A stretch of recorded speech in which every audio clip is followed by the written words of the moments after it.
I tell you, good evening, wherever you are. We welcome you to Spoon Talk right here on Spoon 107.5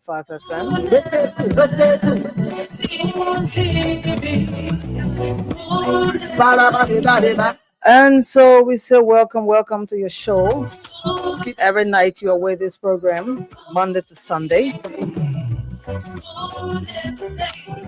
And so let us say welcome to all of our viewers. We are live on Spoon 107.5 FM, Fabric 101.1, Spoon TV, Fabric TV, Super TV. And of course, it's time to bring you training issues, news that are making headlines, and of course, breaking the airway. All breaking news and developments right here in Liberia and its environs. Matters that concern Liberia. We'd like to say welcome. This is Spoon 107.5 FM, and of course, your program Spoon Talk right here. My name is Lorena Honorary. I'd like to welcome you. I am your producer. I'm going to be here until the CEO and the rest of the panelists come on your station. And so, if you're there, I'm here. We're also going to open the lines and make sure you put your calls through and make your own contributions. It doesn't stop there. We are also going to bring you breaking news and stories as we talk.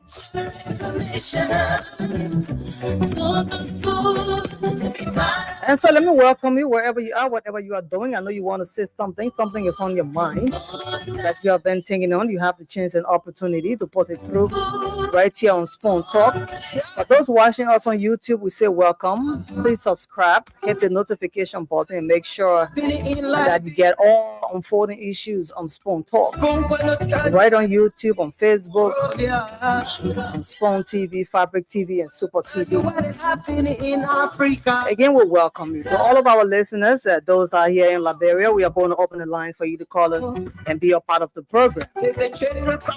Again, this is Spoon Talk, and my name is Lorena Honorary. I am your Friday producer. You started my brother to Spoon. You want to know what is happening more than to Spoon. Politicians want to make their decisions to Spoon. You want to know what happened. And so now to waste your time, let's just open the lines and make sure you put your calls through and be a part of the program. And so we call us on 077771075, 05551101075. Call us. Let's hear you. What is it that you want to talk about Mama Liberia, that issue that you have on your mind, you want to talk about? This is your chance and opportunity. This is the only place you can call and express it. So let's hear you. First caller. Good evening. Hello. Good evening to Spoon FM family, and good evening to my peace-loving people of the Republic of Liberia. And good evening to you, this honorary institute in Liberia. Welcome, sir. The remain constant Afonso AF Camara once again back to our network. I will also complain. Nancy Cole and Yekati Zigby, they are trying to deny me, and like they have a recognition on my number. Whenever the land of sir, what's on your mind? Just talk about it, please. First of all, on my mind, like to compare apart in you and the manager next, I'll go Damos Lanka slow into it. But I want to speak directly to the president today. Seated, running the president seat as driver, President Joseph Numa Boakai. I can remember I was restricted about the past 2017. He told the Liberian public that his mother was a Henekia. Why should you be powerless to the Henekia, the group of 77 today? They passed Wednesday, they had to reject President Boakai. That's so a clear signal. Her retirement is not far. Some on October 10, 2029. Thank you. President Boakai is a very wicked man. All right. 077771075, 05551101075. Call us and let's hear you. What is it that is on your mind you want to talk about? This is your network. This is where you come to talk your own. We are just here to provide, the platform. So call us and be on the show. 077771075, 05551101075. Good evening. Hello. Your name and where you calling us from, sir? Let's hear you. Hello. You are live on the show. Yeah, my name is calling from WE. Okay, let's hear you. You're live on the show, sir. Go ahead. 077771075 05551101075. We are giving you the chance to put your calls through. At the same time, we're going to bring you breaking news and developments as we go through the show. Good evening. Yeah, good evening. You're live on the show, sir. Your name? My name is Mazel Godot and calling you from Do Community. Let's hear you. Yeah, what's on my mind this evening had to do with the governing system and the way in which the opposition trying to, their expectation is too hard for the government to perform according to them, because since 2 years, the people promise this, they are not doing anything. So we're trying to call on the opposition to bear patient. Okay. If they put 6 years maybe and they are still putting things together, you know what things for, it can be. So that they give and things that they put things together. This is not a horror issue here. Thank you, sir. Thank you for the time. You're welcome. 05551101075. Call us and let's hear you. Let's talk about it. What is it that is on your mind? You have the chance to put it through right now. Good evening. Yeah. You're live on the show, sir. 05551101075. Call us and let's hear you. What is it on your mind you want to talk about? This is your show, Spoon Talk. Let's hear you. Good evening. Good evening. Good evening. Okay, 05551101075. Don't worry, these things happen, but you can still put your calls through. You have the chance. 05551101075. Let's hear you. Let's talk about it. What is that thing that is on your mind that you want to talk about? Good evening. Good evening. How are you doing? You're live on the show, sir. What's your name? Estume calling from Wanyama District. What's on your mind? Yeah, what on my mind is that, other people calling saying SBC about the Spoon Talk. The Spoon Talk me was today to vote the particular government. All But right. at the end of the day now, this politicians going all around saying this Spoon Talk against the unity party that will vote for. So how can expecting us to be really trusting as they come in 2029? That's what on my mind. So let's decide what to do, who to choose or who to not choose. So we're really confused with Spoon. So we really want to know. Okay. All right. 05551101075. Call us and let's hear you. If you're there, we are here. What is it that is on your mind you want to talk about? Good evening. Is this Tina? This is she. Oh, thank you so much. I remain 7 last battle of Pierre Macaulay and I joined for district now much County as a proper defender. For some of us in the country, we demand politicians to control us and then we follow them. At the end, they jump off like we say we jump inside contract. I think we need to start doing former President Taylor regime and compared to this President Bouaka regime, I would take that President Taylor regime was much better than this regime. Because former President Taylor, there was tension on the government, but we saw our economy was booming. We saw Liberians were, everything was well with us in the country. But then around who President Bouaka and Jesus, they said that they ate dinner together. Who President Bouaka was clean to be the man who would change the livelihood of the ordinary masses. But today it's contrary. The people use the word before they say President Bouaka had contact. From since President Bouaka took over the contract, the president for almost 19 to 18 months times in your travel out of the country. Anything here, the foreign minister will come and tell that they can making bilateral friendship, bilateral. But today, the former president, we are left international observers, but they come here and eating the money for them and they want to go back to the lowest and the they don't have at that time. after Iboma loan. We are in a corner that they carrying on the floor to make sure and get money for by in a national risk. What the people feeling the trust worker and he was the messiah of the country. Thank you, sir. So then we are going to there with Congo. All right. What in the country if everybody are crying. But people know that thank you. Let other people call 0555-101075. If you are there, we are here. Let's hear you. Call us and tell us what is on your mind as we bring you bits and pieces of breaking news about Liberia right here. As you put your calls through, we await you. 0555-101075. Let's talk to you. Good evening. Hello? Hello? Yes, what is your name? Where are you calling us from? Okay, I'm Iweki. I'm calling from Kawe. What is on your mind, sir? I just want to ask you 2 questions. You want to ask me? Yes. What is on your mind? What it means is what it means of the CEO of Spoon Radio. And how many CEO of Spoon Radio get?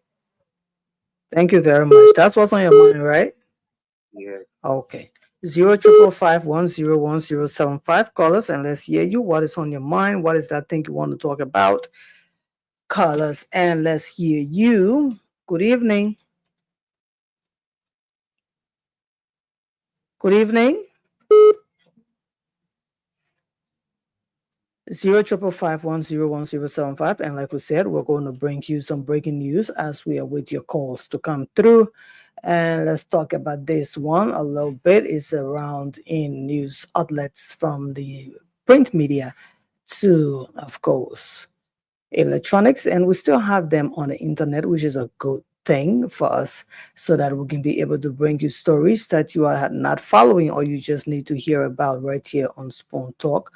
I see his name is that's Abrego Garcia, who had been living in Maryland with his wife and children, was deported in March to El Salvador's Secord Mecca prison despite a 2019 court ruling shielding him from deportation to that country due to fears of persecution. In a rare diplomatic move, the government of Liberia has agreed to a request from the United States to temporarily receive Kilmar Armando Abrego Garcia, a Salvadoran national whose deportations has sparked legal and human rights controversy in the USA. The decision comes after the U.S. Department of Homeland Security informed a federal court that it had identified Liberia as the country willing to accept Abrego Garcia, who was previously deported to El Salvador despite a court order prohibiting such removal. In a court notice filed Friday, the Department of Justice said DHS had received diplomatic assurances regarding the treatment of third country individuals removed to Liberia from the United States and was making the final necessary arrangements for Abrego Garcia's transfer. The agency added that it expects to be able to effectuate removal as soon as October 31. I know that is something on your mind that you want to talk about as well. 0555-771075, 0555-101075. Let's hear you. Good evening. Good evening. You're live on the show. Good evening. You're live on the show. Hello? Good evening. Yes, you're live on the show. What is your name? Where are you calling us from? Good evening. You're live on the show. What is your name and where are you calling us from? Thanks very much, Lauren. This is Brother G. Lahassan already calling from 6 bed, EJ80 Double. Okay. Lauren, there are 2 things in my mind. Yes, quickly, please. Yeah, quickly. I think CEO Clinton have been saying that this is a people's station. Yep. And it's in interest of the country, peace, stability. I tell you, the way sometimes your platform people can address, mostly the president, is not called for.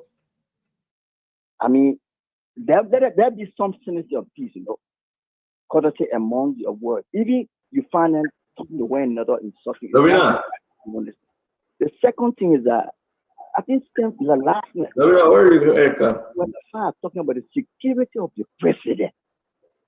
Hey, man. The Lavina, security is risky. He said say hi to that man. Let me move on. We got plenty you to think you talk put in the about. race? You don't security wise. That person will call you back later. Ostento went as far as telling how it's troublesome within the security. The press. Lavina, I don't Thank think you. it was nice. All right. Yes. So I beg him, let him know how to monitor it. Security is for security. Lavina, Something in the back. what you doing? Tell them we'll call you back later. No way. Thank you very much. All right. Lavina, Yep. why you can't tell them we'll call you back later? Can you hear me? Yes, clearly, sir. But tell them we'll call you back later. Then that you must die. We'll call you back later, Lavina. You want me here? I can go come back when you finish talking to your people. Oh, you're live. You're live. So you're welcome. We're calling back later. Then the man tell him, I'll say, yeah, yesterday, listen, yesterday show finished. We talk about today. Today's show will finish. We talk about tomorrow. Lavina, how you doing? I'm okay, sir. Welcome. So when you come on this show, then somebody can come early. I don't know. What was going on, Lavina? Tell the truth. What's going on here? See, I know. I'm still trying to understand. Okay. Megan Talk. Oh, I heard that Megan Tugger had a press conference today. My brother Costa had a press conference today, right? Did you follow? I was taking tests, so almost 8 exams today, my one. Wait. Lavina, you in school too? Yeah, I will see you. So you're in school, Titi in school, Dama in school, Nelson in school, James in school, Children Play going to school. Who else? Everybody in school, yeah. Shannon in school. Emmanuel in school. I see why you're not performing accordingly. I was still working, sir. Everything is going on. No. You're not working. working. The station running with sometimes almost 15 hours. Titi got her clearance today. Yeah, she's going on her class now. As we speak. I told her to send it to me. She said no. Why is she afraid of it? Yeah, before you publish it, maybe. I will publish it. No, I won't do that. Is she there though? Is she in the office? Yeah, she's here, but she's getting ready to go on her class now. You know, class now is an exciting thing still. So, in Georgia today. Can you call her, ask her some question? We want to ask Ms. Titi some question. I heard that she. Can you call her, please? So I will leave you on the show. See you to go to her. Oh, use her cell phone and call the woman, man. The woman going on class night. I thought class that's will be for Titi grandchildren. But she's in school, sir, so she has to be there. Well, I thought it's will be for her grandchildren. She going on class night too? Grandchildren ain't reached there yet. Sir. So what will be your class night? Saturday, next week, Saturday night. Oh, you graduating too? Yeah, next week, Saturday. Which school? Mine is a leadership development course. It's a certificate course. Where? It's called WOFB, Word of Faith Bible Institute. You gonna be a pastor? No, sir. You see, that's the mistake people can make. You're gonna be no. Wait. You will be I'm going to be leader with the help of the Holy Spirit. This time, I'm not going to be a worldly leader.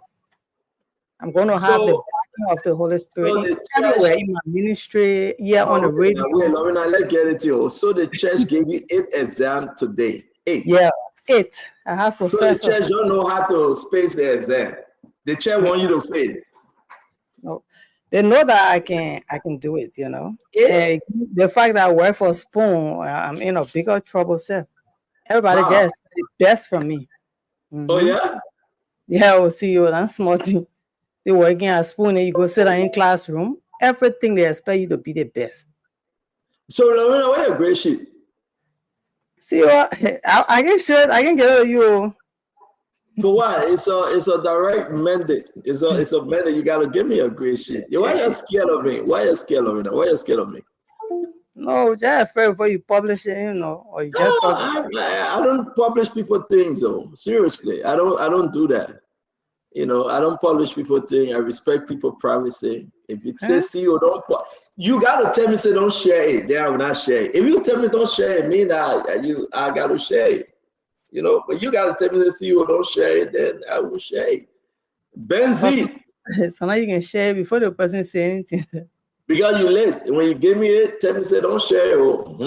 Terry Booker, how you doing? Agatha Glasgow is in the house. Mary Johnson is here. We're going to be welcoming Port Jalo or Port Jala. Patient Mars, how are you, Patient? We're going to welcome all the good people. We call it Molu Kennedy is here. Ahmad Freeman.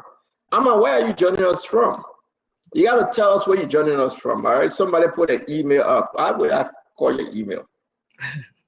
Melvin Davis, where you joining us from? Lasanan Kinta. Good evening, my brother CEO. Good evening, Lasana. I mean, if you put your email out, right, I will not call your name. Please don't put your email on. Emmanuel Dan. Thank God. Thank God why Emmanuel Dan. Thank God for everything. Jay William Yanti.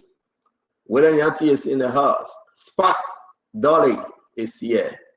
We want to welcome the greatest of all, the Honorable Steve Kemet is in the house. Vic Marsh.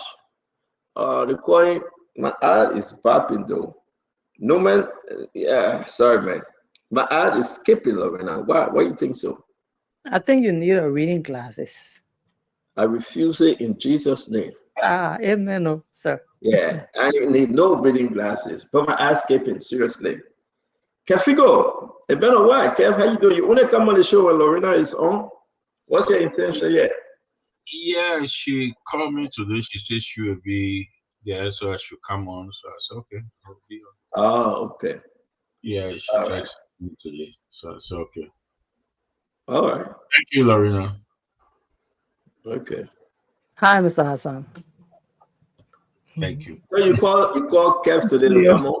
You call Kev to come on, Lorena? I remember calling him, sir. I thought I was taking a test today. I said maybe he was asleep and then he saw me in a dream. Lorena, what's the question? One of the questions, if you remember one of the questions. The question asked me today?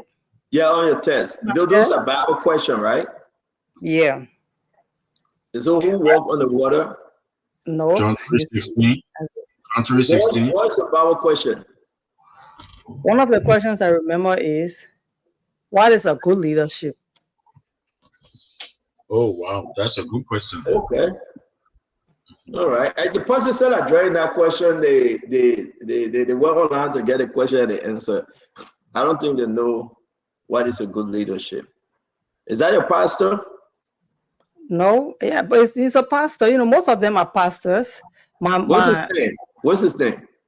I have so many of them, sir. The one I gave you the exam. The one I gave you the exam. What's his name? Pastor Titus Colley is the administrator.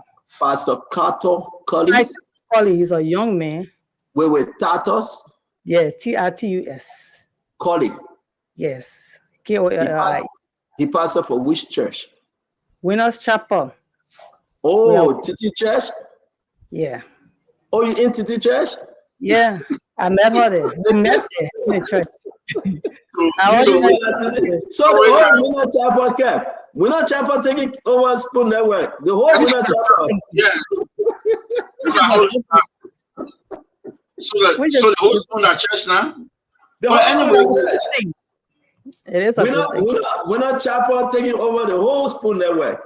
Yes. What's your senior pastor name? His name is Pastor Ojo. Adereni Ojo.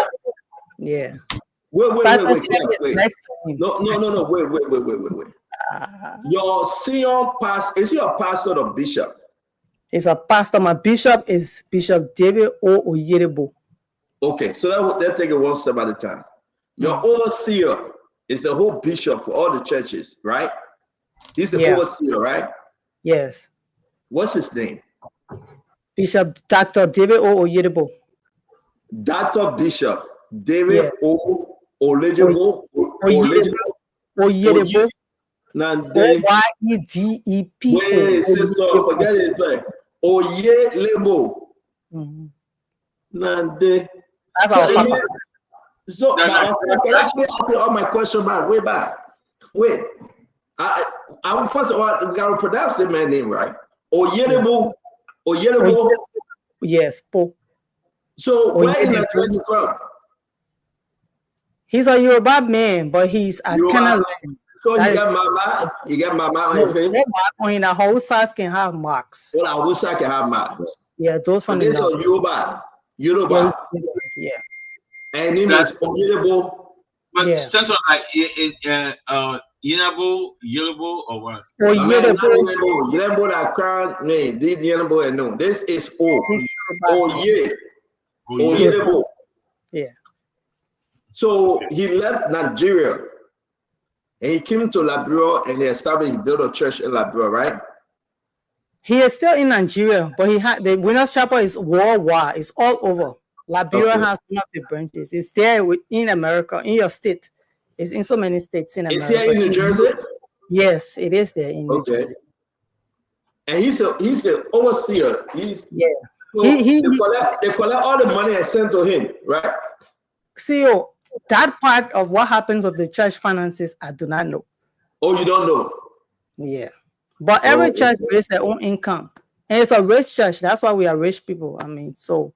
Oh, the church is a rich church. Yeah. Everybody in the church. You go in the church. You can go in the church struggling. When you enter that church, you can succeed. All you need to do is just pay attention to what you are told to do. Wait, Lorena. I know we so start this show. God, hold on. You can be suffering if you go in the church. God can give you a breakthrough. I'm saying just pay attention, focus to what you are being told. If we on an operation, because every month we have something new. We are basic people. So if this month is operation, chase the souls, where we have to go to the ghettos and bring souls to God. If you follow the operation that they ask you to do, and you have a request, prayer request, talk to God. It's between you and God. It's not about the church. What's the operation? Right now, Lorena, take time now, but I want to win my soul, soul, right? That's a great commission, and thank God for Bishop Oyinbo. David Yinabo. Thank God for David Yinabo. David Yinabo. I can find a photo if you want me to find it, so we can post it. I'm getting information that a lot of seditious used to go into that church. McGill, Patrick Sudu, one of them used to go to that church. Emma Glasgow, they all. We have visited. They are all members, including former President George Weah. You see, that's Citizen Church. No, everybody can go there. Wait. You see? You hear the name? That's Citizen Church. No. You got McGill, a regular member to the church. He found Christ. Senator McGill found Christ in Winners Chapel. That's why he found Christ? Yeah. Emma Glasgow. He serves in the church. Yeah, Emma Glasgow is also a member. That's why she found Christ. Patrick Sudu. Patrick Sudu is serving CEO. He's a deacon. He's a with a basket, with an offering basket. One of those I can use with an offering basket. He's a homo servant, though. I'm telling you. No, I'm happy. I'm happy to know that at Citizen Church. It's not the last job we have for the Clone Church and one of Winner Chapel. Oh. See, I thought you wanted me to win your soul, then you bring in politics inside. This soul have already been won. You can win the other soul. This soul has already been won. I went to church too, Upper Room Ministry. Yeah, at my former church, Upper Room, the pastor died. So the pastor died, I left the church. Oh, okay. Yeah. No, the pastor, the evangelist Amos K. Innocent was my pastor. He brought us up in the church. When they said read, then I opened the Bible. For God so loved the word that he gave his only begotten son, that whosoever believeth in him shall not perish but have everlasting life. Read! For God sent not his son into the world to condemn the world, but that the world through him must be condemned. Read! For this is the condemnation that man has come through the world, but men love darkness rather than light, because of these are evil. Read! That's how we were brought up. We read this thing and memorize that. But the pastor traveled up in Kakata, he came back with running stomach, he died. And when the pastor died, I left the church because the pastor died, making us Pastor Peck. I left the church. When you come to Liberia, you will visit Winners in Congo Town. You will really love it too. No, I wanted to visit Winner Chapel in Congo Town, but Titi said that, don't come there yet. But because all our clothes were, left back at the time, so I wasn't ready to go there. But I think I'm hearing that Winner Chapel, Bishop Oyedebu or Yinambo, the man named Bishop Oyede Yinambo. So okay. Lorena, you guys have a church online that some of us can join. Yes. Okay. You can connect online. In fact, I will be sending you the link. Please send me the link every Sunday so I can join. I will do that. Man, tell him I say turn on fire. His intention go. I listen to Lorena. Hey, you had a word of God. I can declare that you want me right now, so I will listen every Sunday. Okay. Send it to me. I will do that. All the plenty churches are here. That online, that people are saying Joel Austin, all of them are here plenty. You don't want to listen to them. She evangelized right now. She evangelized, and I feel the spirit. So I will join. Amen. Oh, you are feeling the spirit? Yes. If you send it to me, I will join the church. I will be there Sunday. Send it to me. I promise you, Sunday I'll be online. Thank you. God bless you. The Holy Ghost fire will strike you there, okay? Your intention, God will destroy that intention. Listen, what greater than to see a former police officer in that church serving? Yep. Amen. I see this. Humbly. Even when he was police director, he was serving. That's what I want. My man, Patrick Sulu, that CDC church. That's what I want to be. International Lorena, listen, Lorena. I'm here playing with you here and there, but I believe that Pastor Oyedebu or Oyedebu. Now, man, be careful. Bishop Oyedebu. I mean, what is there when I call him man, Pastor Bishop? You better lead it out to you, Lorena. The man, a pastor, the man, a bishop. Pastor Oyedebu is I believe that he's doing the things of God. George, now that you be not George. So who am I? The man doing the things of God. Ladies and gentlemen, welcome to another edition of Spoon Talk. I haven't spoken about Pastor Oyedebu. Actually, the Winner Chapel, that Spoon Church, all Spoon staff, all of them, most of them, they are members of that church. So we are in partnership.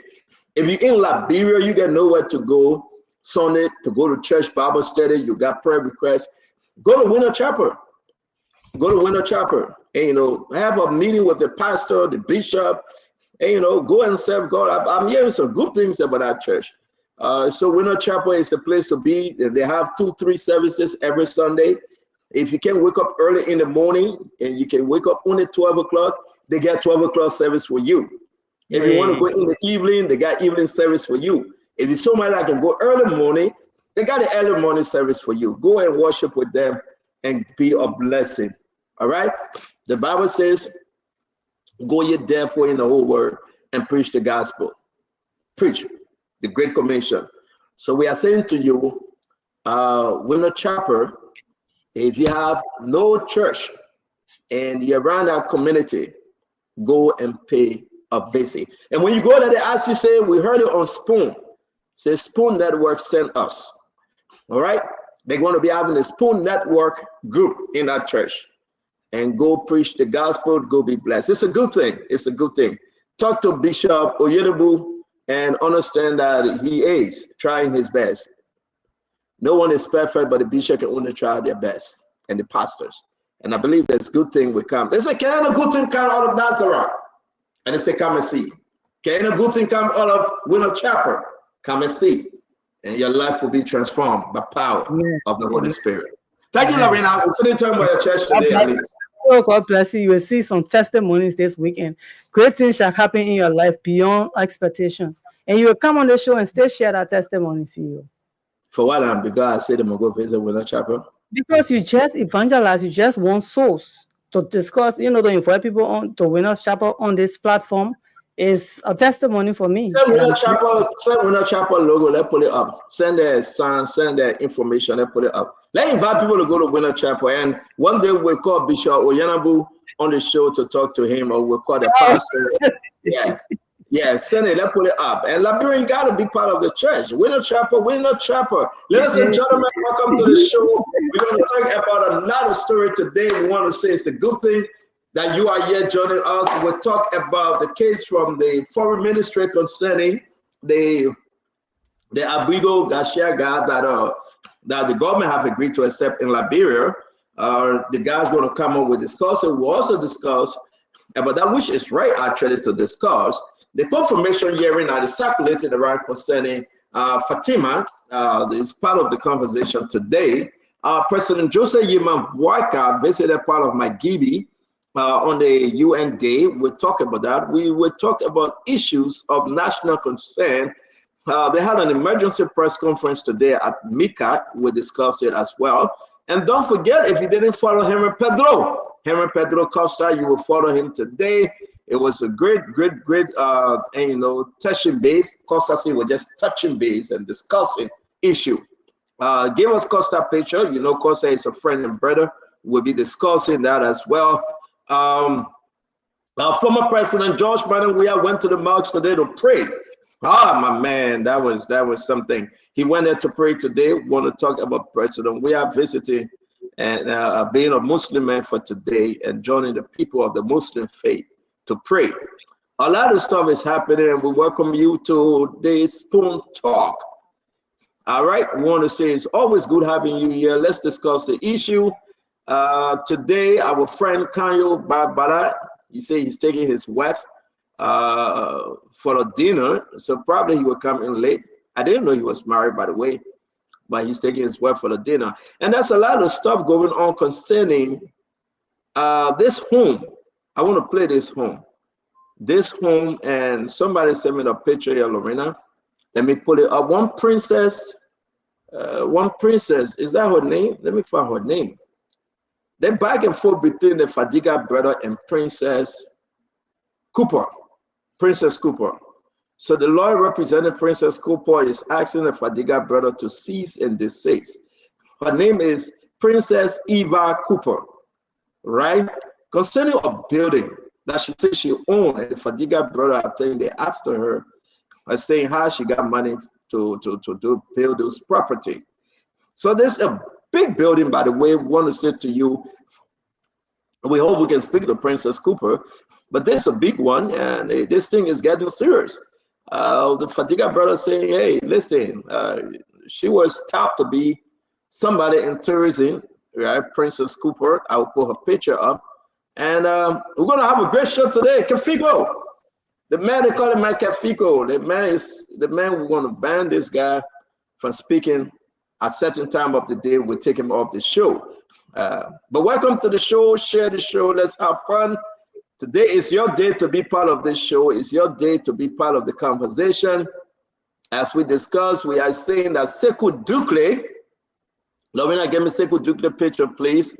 Sekou Dukle has secured $2.something million from Asala Mita for using the port of the Kiana. Sekou Dukle say he's working for the Liberian people. Some people say, no, you are not. But yes, indeed, he secured $2.something million annually from Asala Mita. So if Asala Mita were to give this money, what happened? Why couldn't they have given the money a long time? But hey, we will discuss that as well. The GSC reports say around the corner, don't forget the LEC is having serious issue, and that of NASCO. NASCO is having issue. LRA, where are we? Where would this government be if we just sit back and get ourselves? Kafigo, what's going on from the CDC camp? Cap Joe, where is he a Muslim man now? Is this a political game? Talk to us, Kafigo. Let me say hi to you again, and Lorena, how are you? Yes, today we saw an amazing day that we have a country that belongs to interdenomination that Exactly. people can worship freely, and that's Exactly. the country that we want, you know. And we saw the former president demonstrated that today, and that's the But country who told you that that people wasn't worshiping freely in Liberia? there's a tape that shows that this president who said that he want to wipe out I remember about Leo for man. They said Joe, we have went to the malls. Then he said tape show that yeah, this asked me president. the question. I No, just man, no. Kev, you have an internet problem. We see that you're having some serious internet issue. And no, seriously, I'm not even hearing you good. So maybe you have to log out you and asked come me back a question. in. You may ask me a question. I answer exactly internet problem. My internet is Yeah, I think Kev, you gotta log out. Lavina, not even hearing you. I think with Verizon, the same internet that you get, sharp. Yeah. Verizon. Kev, Lavina is not even hearing you. I think you gotta log out. Kev, we're not hearing you. Seriously, you gotta log out and come back in, Kev. Lorena, are you hearing me? Lavina is not hearing you. Lavina is not hearing you. Seriously, if you can hear us, Kev, just log out and come back in. If you can hear us, please. Please, yeah, I just told him. He wasn't hearing him. I don't know. It's hard to hear Kev. Lavina, you wasn't hearing him, right? It is Lavina. That's I'll picture loaded. No, wasn't hearing Kev. I'm saying we hearing the man said talking. I don't know if were you guys hearing Kev? Winfred, were you hearing Kev though? I lost Kev. I couldn't hear him. No, I just got on, so I didn't. Probably in transition, but I didn't hear him. No. Yeah, we're not hearing Kev, and that's the issue with this thing. Sometimes if we hear you, you gotta pause, you get out, and you come back in. Tell the man land. So, but guys, Winfred, it's good to see you, man. We'll wait when Kev reconnect, and you know. Nice seeing you. Hi there, Lorena. How are you? Woo. Yeah, Kev, I hope somebody can take Kev. And, you know, we really want to hear him, but we lost contact with him. I see that he's trying to log on again. Let's try him one more time. Let's try him. Let's see whether we hear him. Let's try him one more time. Kev, can you hear me? Okay, I can. You can hear me, Kev? I can hear you clearly. All right, so you will answer accordingly, right?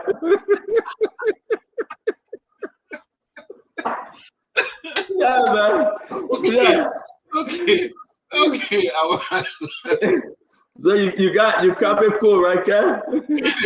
No, sometimes the internet can fluctuate. We've Russell. Well, my brother, I saw you do well with Musa in Minnesota. That's a good thing of you. It shows that I take my hat off to you that what you did in Minnesota for Musa and others shows that we welcome in Minnesota as a Liberian. I put everything aside, but that was a good thing.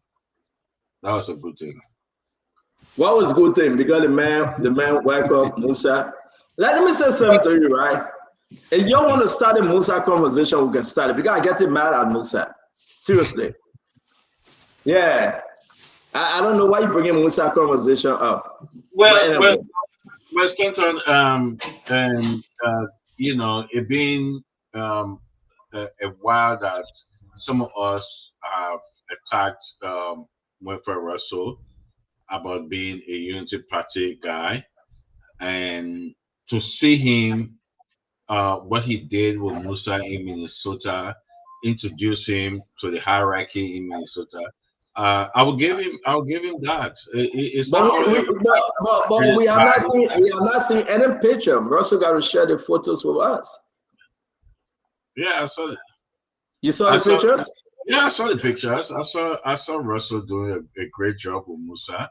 You know, we have to give him that. Shows that if our politician leave Liberia and come to Minnesota, that he will. The only thing I would say to him that just remain who you are at this moment. don't sway in another way. I think what you're doing right now, I take my hat off to you, Russell. But listen, listen, before Russell even come in, when you talk about Broken Park, you talk about Russell. Mm-hmm. He's the owner for that place. The man owns all the chicken and all the goat and all the fowls and all the goats and everything. When you talk about Brooklyn Park, Russell know the in and out. Russell should be crowned. He should be crowned. Nobody go through Brooklyn Park. If you go through Brooklyn Park, right, with all Russell knowledge, you are dead. Russell owns all the hard chicken and soft chicken. If you know what I mean. The man own all the hard tente and the soft tente in error codes 0081 3325 6712. All the error codes. The mega code in all error codes. So you cannot go through Brooklyn Park or Minnesota without Musa and without Winfred. So Winfred is the man. You can.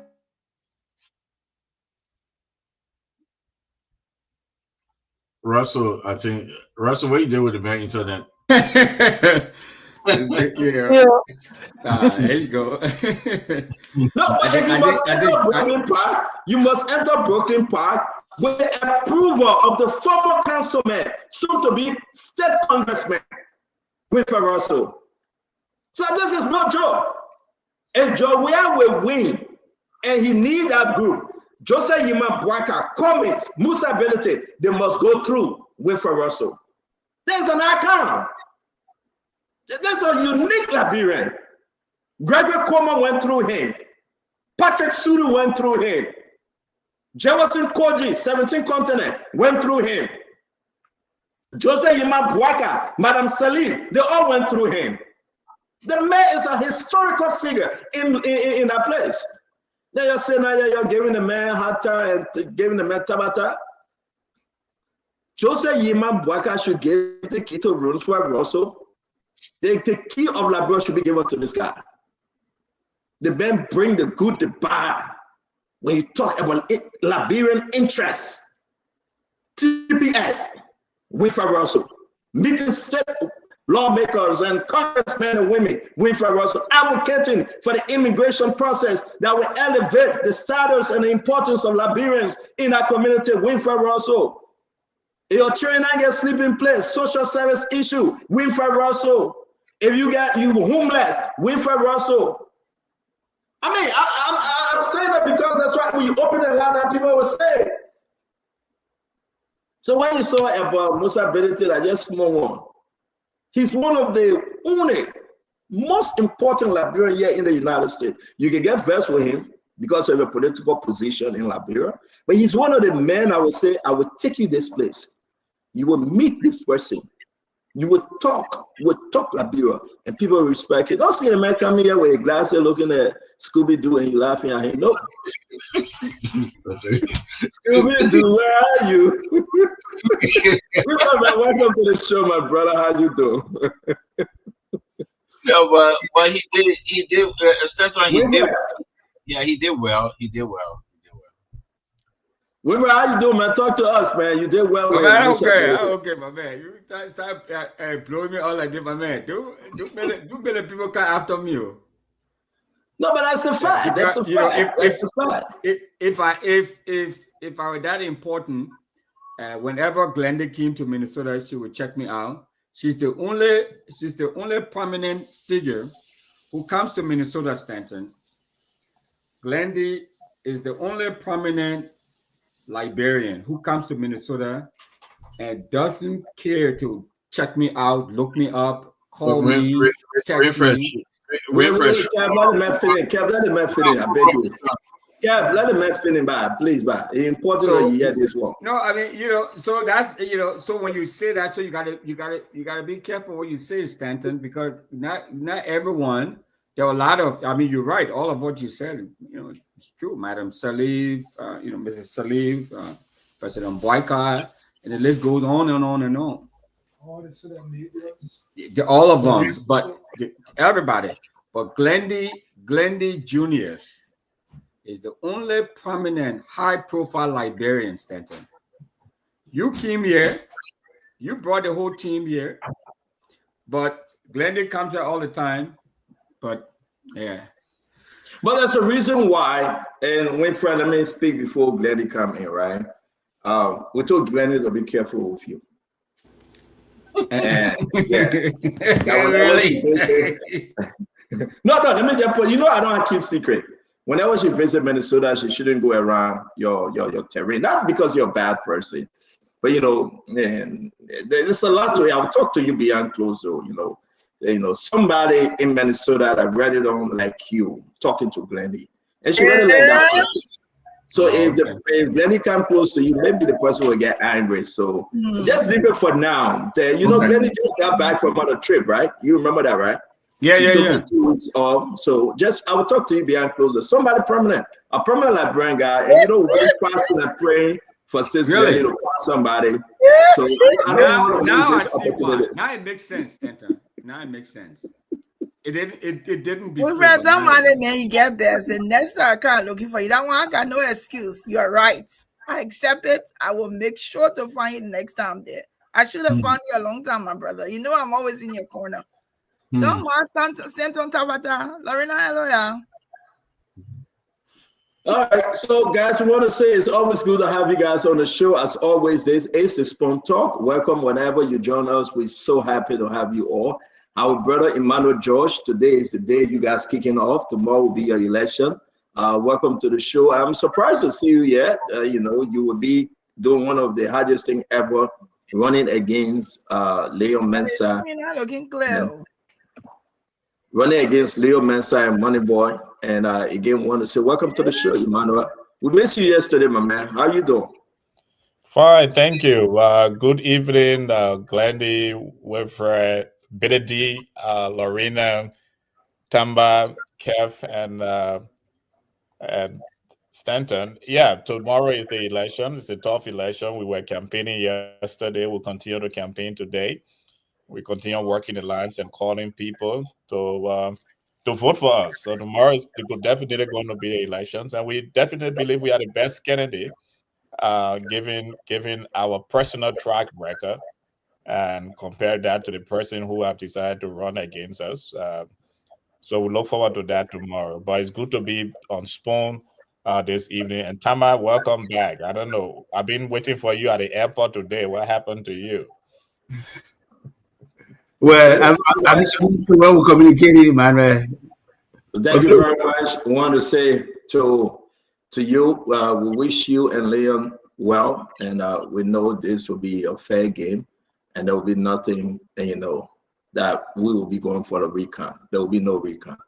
We understand that you guys have people in place to do a one of the best ever election within your community, the ANC community. So thank you.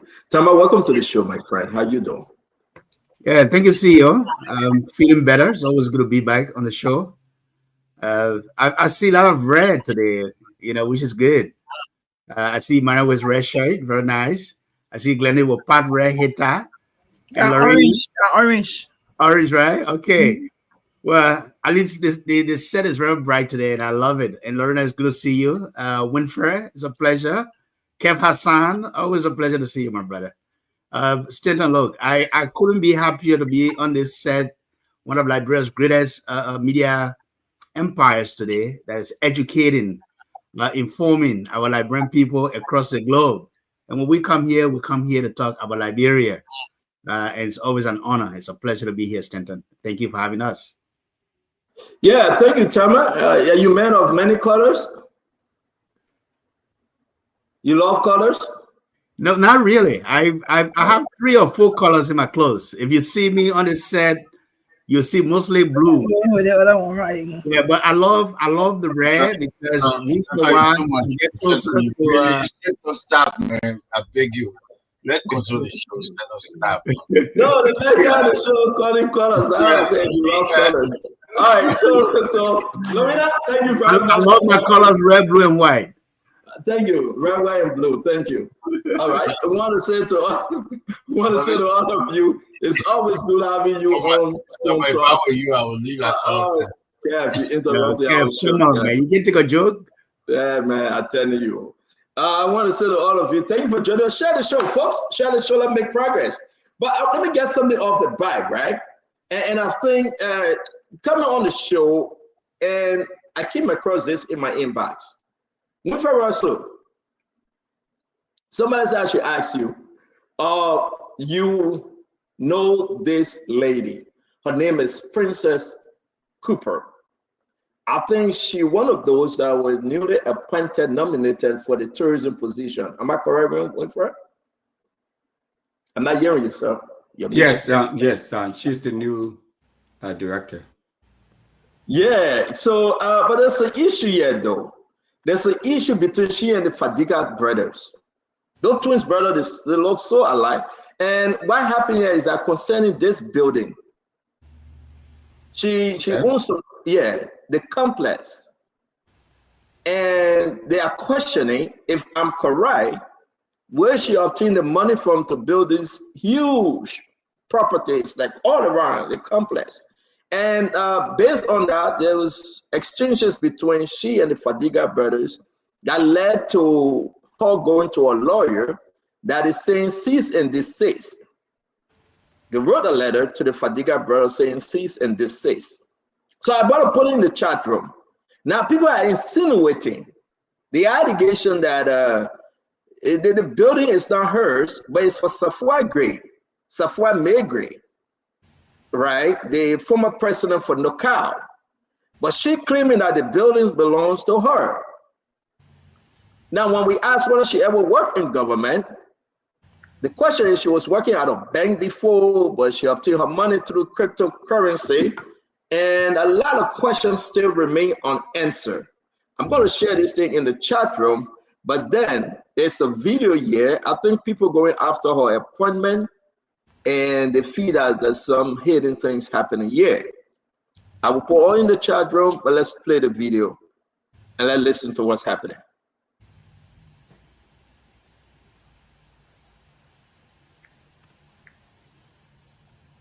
That this is not the video, that's his text messages online between the thread. I will find the video, let me upload the video for you guys to see. But what you know about this lady, Winfred, because when she was appointed, you came on the show and you celebrated her, though. Yes, I know her. She's a friend. She is very intelligent, educated librarian, has an MBA from Morgan State University in Maryland, in the great state of Maryland. And she is the founding director of the New Liberia National Tourism Authority. That's as much as I know about her. I know she also worked at a bank. She's well experienced and knows her way around. But I'm not familiar with any problems or any issues that she may be having with the Fadiga brothers. So I cannot speak to that about who she is and the kind of person she is. She is a very talented librarian, and I think it was a great decision by the president to appoint her to that position. So that's why I celebrated her when I came on, because I know the work that she has been doing behind the scenes, and I know she has a couple of properties around too as well. And she is very professional and highly intelligent. So that's the reason why I celebrated it, because I thought that it was a great move on the part of the government, because we've been talking about this tourism thing for a long time, and we have not been making any move. And now with the appointment of Ms. Cooper, I think it was the right move by this administration. So we get this whole tourism sector started and with a consummate professional at the helm. Yeah, I think that the North is surrounding, Madam Cooper now, and how she obtained these properties, whether from the bank water from government, and they are saying that she's covering up for some members of the CDC government. And those are something that we need to explore. But again, I'm just bringing it up as we dig deeper, just in passing. Emmanuel, something seemed to be, concerning here. And the Fadiga brother Hassan and Hussein, they are digging deeper into this Princess Cooper. Let's just brush it off. Talk to me. What do you think? I'll put some of the information in the chat room. What say you?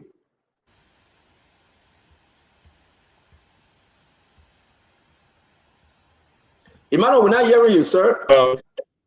Yeah, well, it's good to investigate any questionable people have in mind.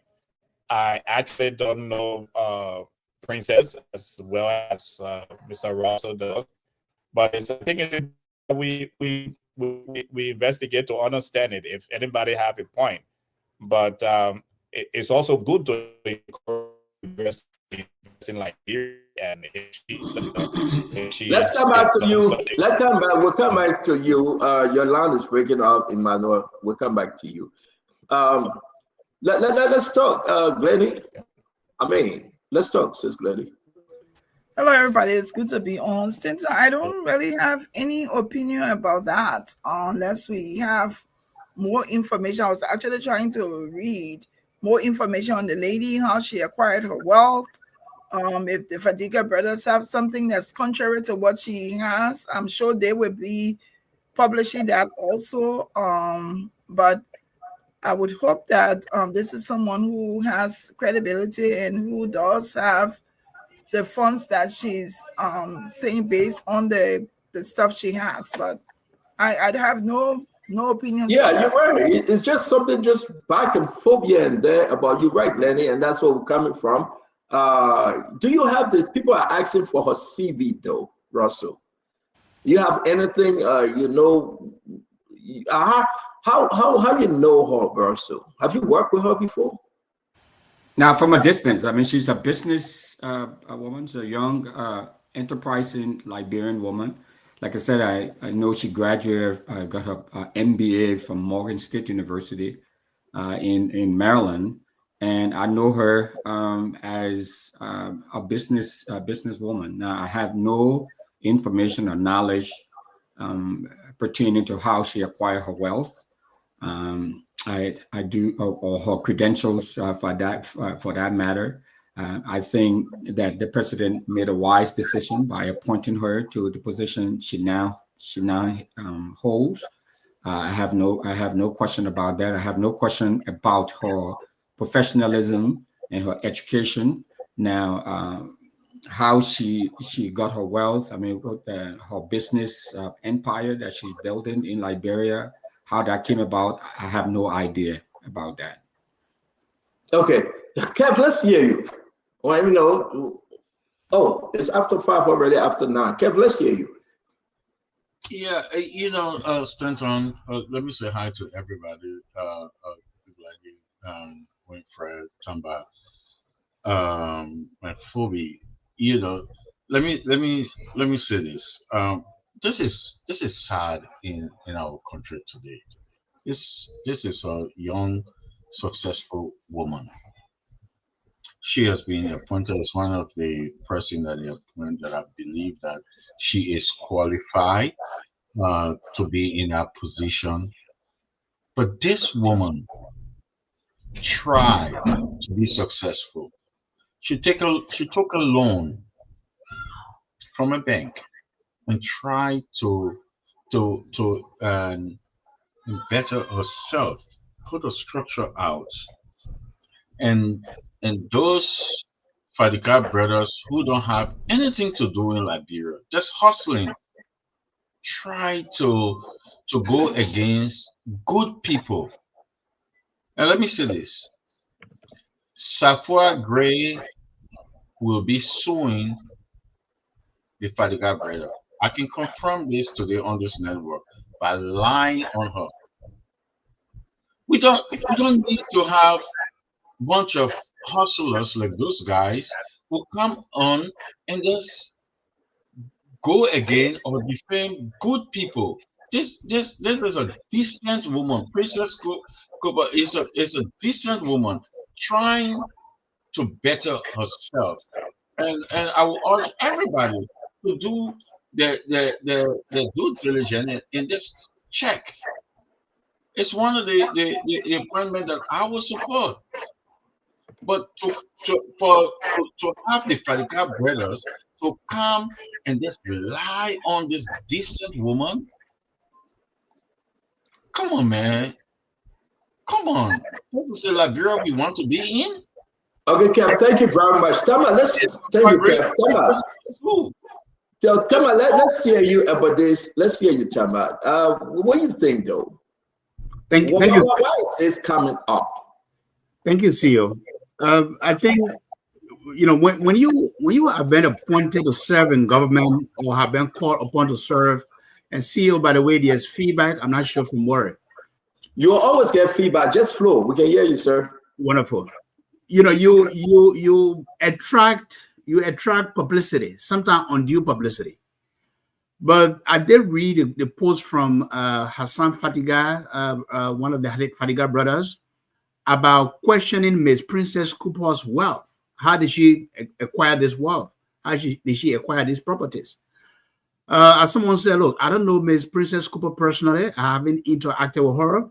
But given the fact that she come across as a young professional in the Liberian political landscape, and her appointment has caught the eyes of the Fatiga brothers, who are now questioning the acquisition of her wealth. How did she acquire this wealth? The legit question. Now, do they have facts to say that she acquired this wealth through questionable means? Do they have evidence against her, given the fact that they are now calling on Councillor Martin to investigate her wealth acquisition? We don't have answers to those questions. But here's the gullibility of our society, CEO. You know, when you have a young person coming up in the Liberian society and all of a sudden they are seen with wealth or they are seen as successful, we are in a gullible society where many people will assume that this person may have acquired wealth fraudulently. And I think that's the question here. So we have to be very careful to just accuse people falsely without evidence that they have acquired the wealth fraudulently. Second, look, if you are coming to serve the government also, you should come with clean hands because this government is fighting corruption. So I think Ms. Cooper owes it, you know, to the asset declaration team to make sure that she can declare her asset. And I think if they feel that there's something wrong with her wealth, they can bring in the LACC to investigate. Well, at this point, I have nothing to accuse her of. And I hope that, you know, the committee that did the vetted her background to ensure that she's someone who is credible, who is competent, and who can step forward and serve the Liberian people. I think that's what we should be concerned about. Thank you. CEO, you're on mute. All right. Thank you very much, Tamba. Fubi, a lot of, you know, we discussing this issue, but they are going down the road to make some connection here. We're hearing the name Samarius, we're hearing the name Safwa McGray, and, you know, and those are sedition. But what that have to do with our appointment, though? Welcome to the show, Fubi. Well, thank you, and good evening to everybody. Yeah, so Princess is my friend. I know Princess, and when I was at Coca-Cola, she was with GT Bank, and we had a lot of interactions. But I can't speak to whatever allegation that the Fatiga brothers are levying against her. But it would be good to know the facts. So whatever the issue, and that's why when you come to a public space, sometimes all of these different, you get on the spotlight and you attract different attacks, positive or negative, you attract them. So I think maybe that's why you have the Fatiga eyes on her and trying to follow. But we look forward to see the outcome of whatever they're doing. But I can't speak much about that. Thank you. All right, thank you very much, Chief Fulby. Dr. Poplar, how are you doing, sir?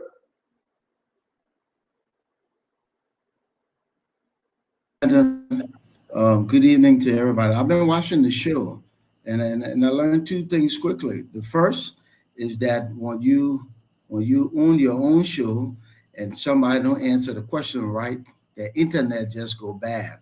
So it's good to own your own show because internet, other people just go bad when they don't answer the question rightly. The second thing I learned is that Winfrey, if you ever run for office, you know who your campaign manager should be, and you know who the platform, which platform to use. You will win, my brother. So you already know that. So hold that in your back pocket. But anyway, it's good to be on the show today. It was a great day in Liberia. The weather was great, and we were able to do a few productive things. Here's what I want to say about the topic that's being discussed. I don't know Ms. Cooper well at all, so I can't say anything about that. What I will say is this. In an effort, I should say, to avoid these kinds of situations moving forward, I think the president and the government should have every nominee declare the asset prior to nominating them. Oftentimes, people get nominated, even go to confirmation, then it's, oh, what's your asset? Declare it before. So all the information will be in front of the president. And then when you nominate people, you make known the short list of important things. Then we will not even be having this conversation because plenty of the questions will already be answered. In a time like this, when we're trying to fight corruption and minimize distraction, I think it's a good thing for every nominee to be vetted and he or she declare the asset before the president nominated them. So all the people who bring names to the president, you'll help create that process, a simple process. Declare your asset before your nomination. And I think some of these questions will be answered. But, I don't know her and I don't know, what she has and doesn't have. But I hope she does a good job where they're put at.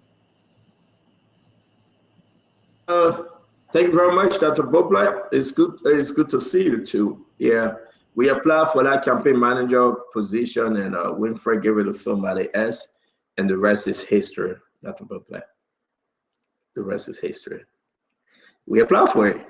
Okay, but I'll leave my own. We'll go and leave it there. Dr. Bobla, you want to hear more? Talk to me off camera. The man gave it, and the person's still working. Officially, they are still working. After the election. And Glendy, you won't say anything. Glendy. Seriously, Glendy? The person still working offline. I got nothing to say. But wait, Conor Green, you know that. Conor Green, talk to me. The person still working, Conor Green. The mental campaign manager for life. Yes, Senator. Senator, I'm getting closer and closer to my man Russell. So I've not seen the other side, but anyway, that is not a bad thing. If you get to one campaign manager for life, it's not a bad thing. For better and worse. For better and worse, in sickness and in health. That is perfect. Till we win the election. You have a campaign manager for life.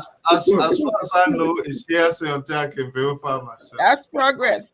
Great progress. But I think I've heard something along that line, but we'll have to find out first. All right, there you go. What do you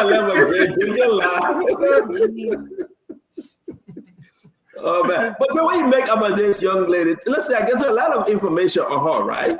They say she's very smart, though. She's a great woman, to be frank. But the issue is that people are concerned because of her connection with past government officials on the CDC government, for willing and dealing, that they are questioning now, what did she know? There's this person, Sam Myers, who are computer at NOCAP, and other people names that are coming up. But again, let's hear you. Her credential is unique.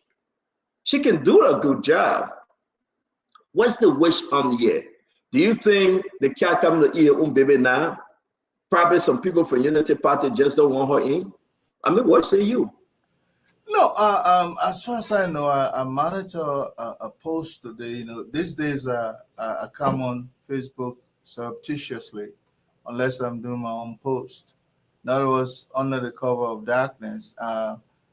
Hassan Fadiga, who is here, not Hussein is in Liberia, Hassan is here, made a post alleging that a set of property, very beautiful, outstanding property, belonged to Safwa Gray, who's also, and then he made the post, but then this lady came under the post and responded that this is her property. And I monitored the exchange. It's easy. If this is a property, the title of the property should show a name. She alleged she took a loan. Those are traceable, responses.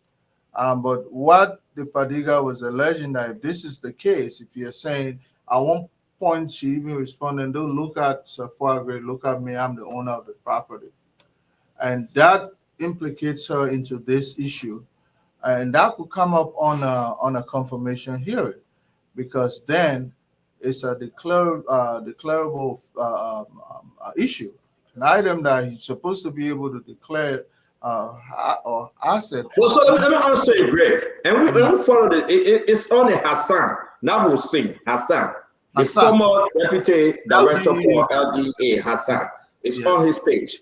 Yeah. Great. She came from nowhere and said, "Don't talk about Safwa here, talk about me. I'm a property." But nobody asked you though. Exactly. So this is that's the bone of contention.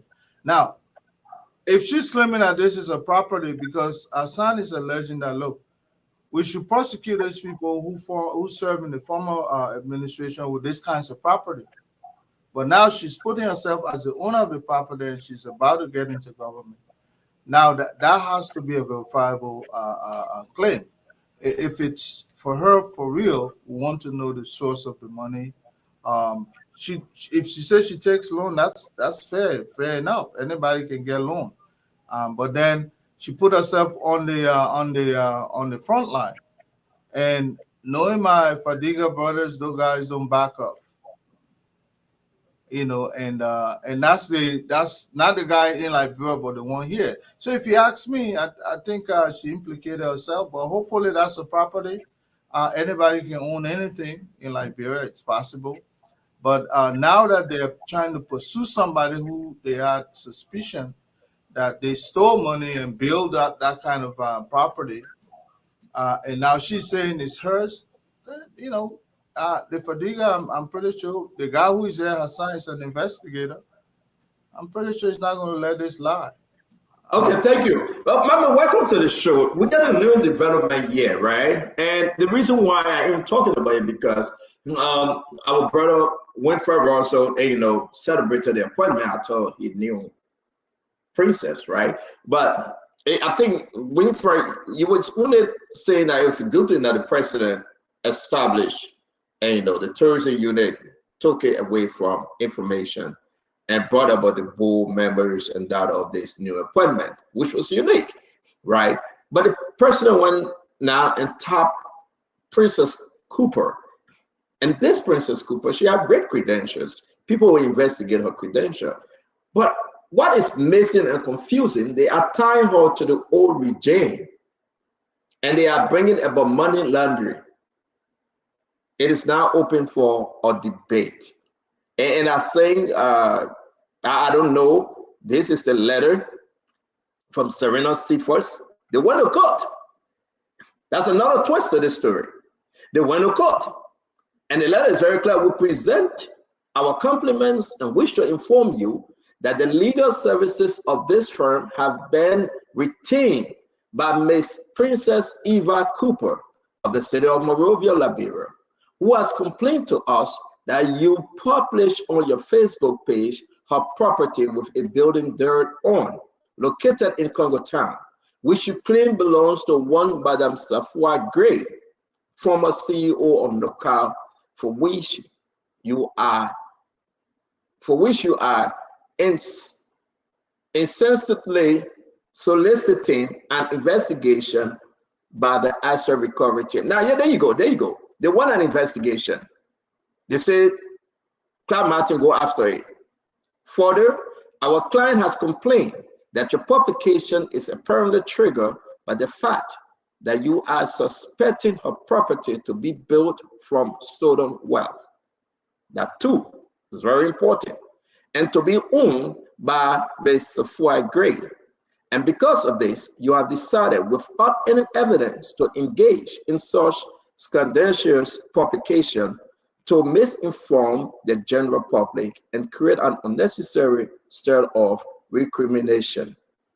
We are to inform you that our client categorically rejects such reckless and irresponsible publication, which is nothing but a product of ISIS slander, perhaps written out of ignorance or mischief or both, mainly to appease your ear fighters and thereby damage the good reputation of our client. Now, the benefactors, and damage the good reputation of our client. In light of that, our client will have to have us inform you to immediately and unconditionally retract your Facebook publication with an open apology on all of the social media platforms accessible to you within 72 hours as of the date of this letter, in order to avoid any further embarrassment. This letter was sent to Hossein Fadiga, who is in Liberia, Conakry, not Hassan. So Serena Sifo's office made a mistake. They sent the letter to Hossein, not Hassan. Hassan wasn't the person that his page is reflecting. It was Hassan, not Hossein. So I think the lawyers are confused who doing this publication and the reason why. I was able to speak to one of them today, and I asked them, so what's going on here? They said, Stanton, as far as we know, one of them, I'm not quoting the person name. They said, Stanton, as far as we know, this thing no fishing. Two things happening. She either protecting somebody, Princess Cooper either protecting somebody, or we suspect it to be a stolen wealth. So I said, oh, mommy, what say you, mommy? We just got to leave this one. It was just quick 20 minutes conversation. Welcome to the show, mommy. But I think smoke is coming from where fire is on this case. There is something they call overkill. When one small child just slap your foot small, and then you take big stick, start beating the child, everybody will say, there's something on her ear. Because the small baby, you know, the child just walking, not even able to talk, you just touch you small. Then you take big stick and beating the child. It means you have something under something, right? So let me post that on Facebook. It says it's alleged, at least the post that I'm seeing in the chat room. It says it's alleged that this property belongs to Safwa and calling for an investigation. And you finish hire and retain lawyer that's supposed to go to court because somebody make an allegation and if everybody sharing it all over. I'm like, then it brings us to the point like there's something happening now. If I mean, maybe that me, but if you post that something and say it's alleged that I'm like, I know I don't do that mean. The most I can do is to say I'm not the one. The most I can do is just to clarify that all the Miss Large and Tina Carradine can be saying here. I just come out and present the facts, and the public will listen and see the facts. But to go one step and be so, but the fact is there's a tripartite relationship between Princess Safwa and the controller of Safwa at Noka, who is a friend to Princess. That's that one, that fact. Sir Myers was the controller at Noka with Safwa. Sir Myers is the friend to Princess. So, I mean, Princess will go for confirmation to the legislature. She will declare her asset. And I mean, where she worked before, she earned the money to do it. She's a woman. She could get a fiancé or a man who can decide to invest in her. No problem with that. I don't have any issue with her. No allegation. But the way they're proceeding, the way they're raising the issue, especially so your friend is Samaya. Samaya was controller to Safwa. You're kissing Safwa. But let's you go for a confirmation. Under the law, she's responsible to declare her asset. and people are allowed under the law to request under the FOR to obtain those assets. We'll see. That's what I can say on that.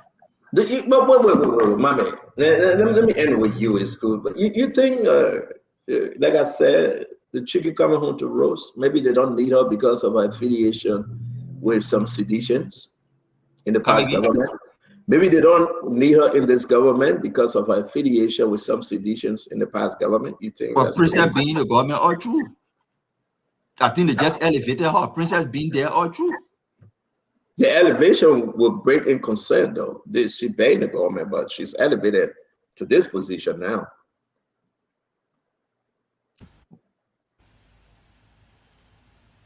Go ahead, my man.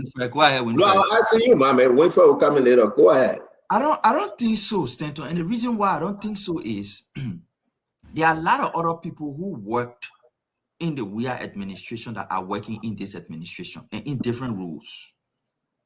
There are a lot of people you can go up and call their names, right? Princess is just one of them. So I wouldn't feel like it is because there's a policy to say, okay, if you are a Liberian, you work in CDC government, so you cannot work in this other government. Yes, there are instances where decisions were taken. Like in the case of CDC, they took decision on Mo Ali and other people. In this administration too, there are decisions that are taken.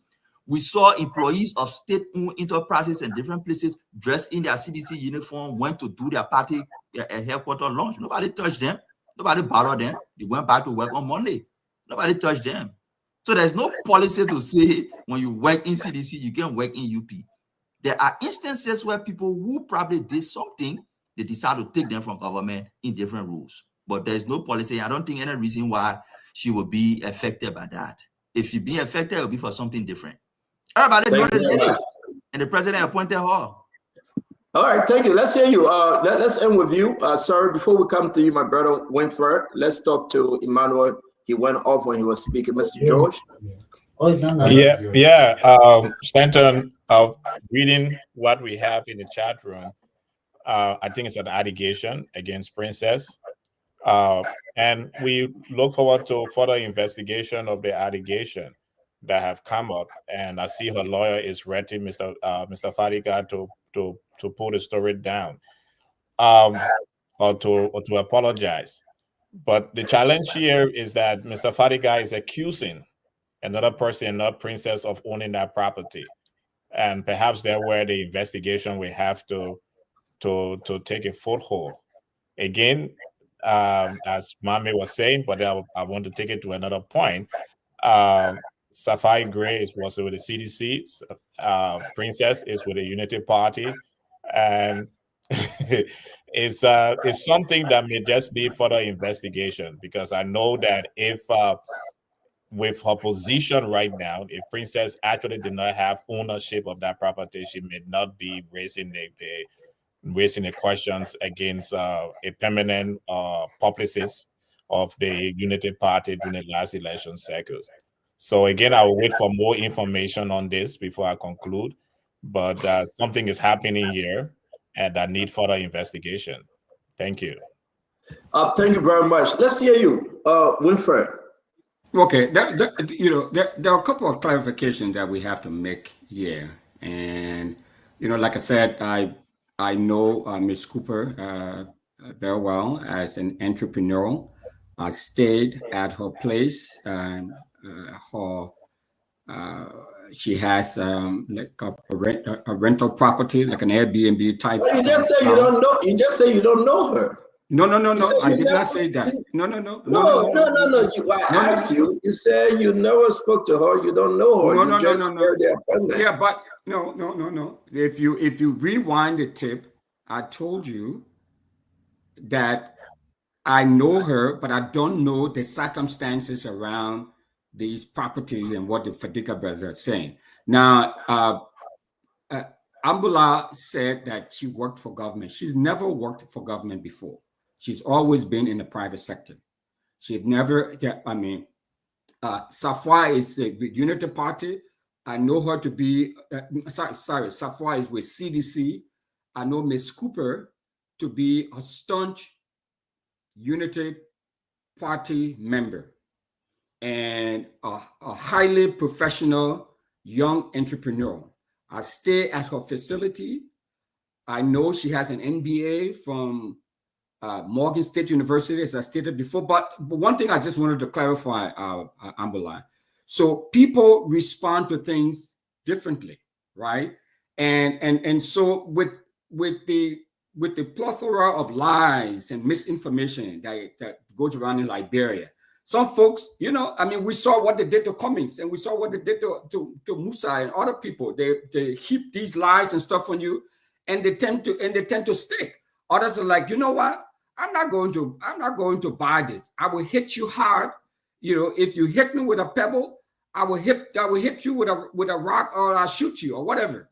So we cannot look at the response by which Ms. Cooper utilized to clear her name. If somebody put my house picture out there and claim that my house was is purchased or is owned by Dr. Bropley or owned by Glendy, of course I'm gonna say no. Take that stuff down.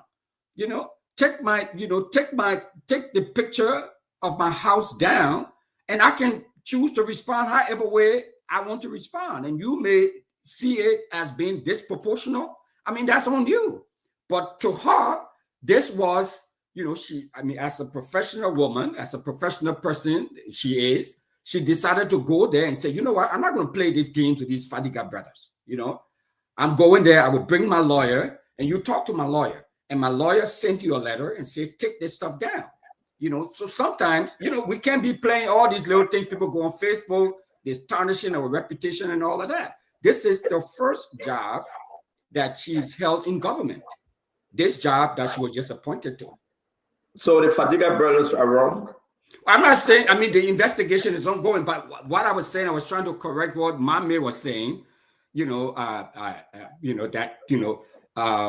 insinuating that her level of response somehow, you know, meant that, you know, it was overkill, or, mean that there is more to it than what it is. So I was just trying to clarify and saying that, you know, by saying that folks respond to these kinds of frivolous allegation. It may be frivolous to you or to me, but to them, this is something serious. And we cannot fault them for the way they respond.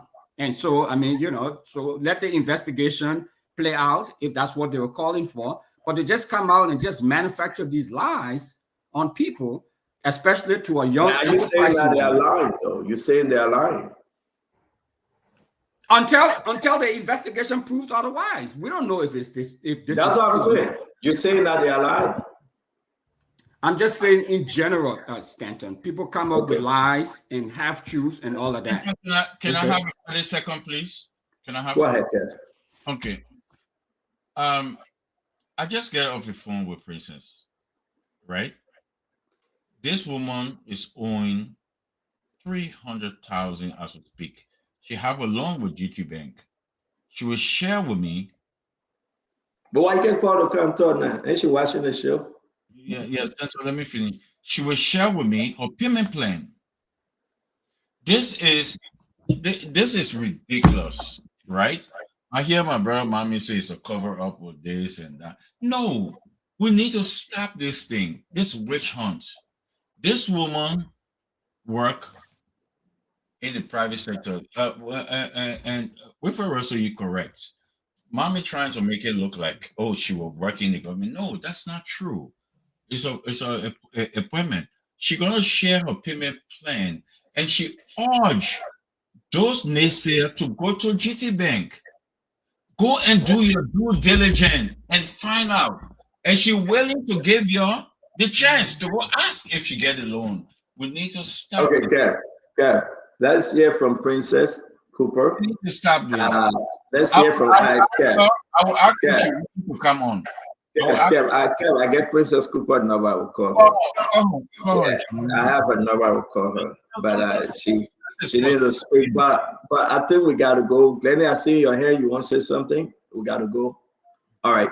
So I think we have said enough on this. We'll call Princess Cooper and ask her, but a lot of takeaway, yeah. And we're going to leave it like that for now. Serena Seaforth is a lawyer. It just made me laugh because I see first now. You remember Stephen said, "What, around 310 or 210, wherever it is." But want to say, welcome to another edition of Spoon Talk. This is just something passing, though. I mean, if she's qualified as per her credential, and she was able to invest and get money to build those properties, well, then that's a good thing.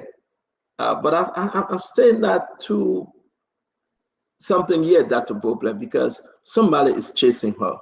Maybe somebody might have heard something, they're after something, and I think they're chasing her. And this makes things to be very, very, very it's hard to say. But let's go. No further comment, we'll move on. Thank you very, very much, guys. I want to say welcome to the show. Let's talk. Let's discuss issue of national concern. I like to bring in this thing. People say, "Stendo, are you not going to talk about what's the issue about Fatima?" We'll brush all the things, or then we'll go back to the Abrigo Garcia, what the guy name. Then we'll go to the Abrigo, what's the guy name? Abrigo Garcia story, right? That's the trending issue today.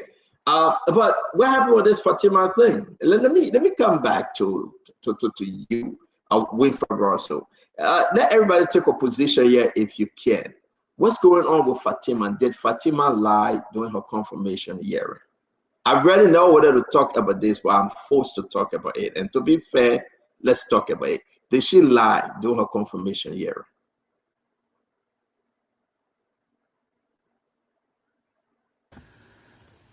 I did not. I think there's echo somewhere there.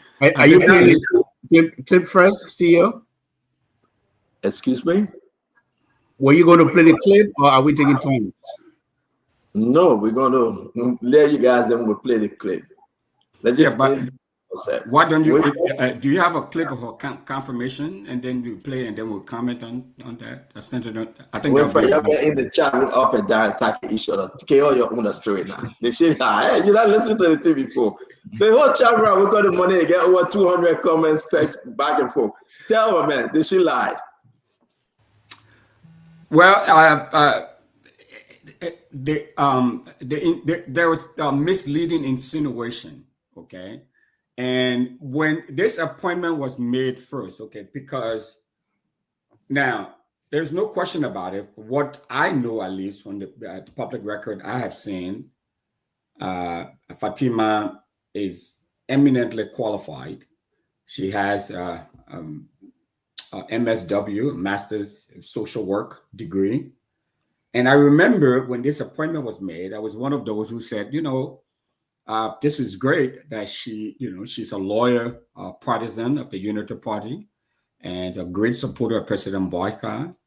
And she's educated and has a lot of experience. But I thought at the time, and I still do now, that she was misplaced where she was, being appointed first as a city council member at the Monrovia City Corporation, and then later on to becoming the Deputy Minister of Urban Affairs at the Ministry of Internal Affairs. Now, I mean, people can make the argument that, we have a lot of urban blight in Monrovia and around the country. There is a desperate need, and we've written about this so many times. There's a desperate need for urban planning and urban, really professional urban development work. So we've talked about that over and over. But and the person that she replaced, Ellen Pratt, is an urban planner who practiced in Atlanta. She was at the city of Atlanta. That's who Fatima replaced. So coming in there with a social work degree, now we understand all the mental health issue, all the concerns and stuff we have in the country. That's fine. But to justify you getting that position by saying, okay, I have a minor in urban planning and urban development, I think that's where the problem started with respect to Fatima. So if she had just left that out and say, okay, have a MSW, I mean, urban affairs, and we, and talked about all the different issues that we addressed with her background. I think that would have been fine, Stanton. But adding that piece to it, as insignificant as it may sound, she didn't need to do that. And I think that's part of where a lot of folks are, and like myself too, are coming from. It doesn't mean that someone with an MSW cannot do that job. I mean, I would love to see someone like an Eddie with the background that Ellen Pratt had, for example, in that role. But Fatima can, it's not rocket science. She can do that too. But to come out and say that she had minor in urban planning when clearly she doesn't, that's where the problem stems from. Thank you very much. Glendy, let's hear you. We'll play the clip. We got the clip all set, but let's just do a quick round, a minute. What's your take? You follow this. What do you think? So I think there's some clarity that Fatima also made maybe about a few minutes ago. The portion of the minor in urban studies, I think she has since clarified and said that she has master's in social work with emphasis in something. And it also goes back to the senators who's doing the questioning. It behooves them to be able to get all of the information they need, so when they are questioning these candidates, they can ensure that the stories they're telling is the truth. So based on the clarification that Fatima has made, I listened to some of what she said, that maybe in the preparation of her documents for preparing for the Senate, the minor was incited, but she clarified that no, she does not have a minor. She has a master's in social work with emphasis in, I think, drug and something. And then subsequently, she said her degree does show something with urban something there. So the proof is with Fatima. And I think also when people are saying, oh, she's a public figure, so people should be able to question her to make clarity, to clarify situations and clarify stuff.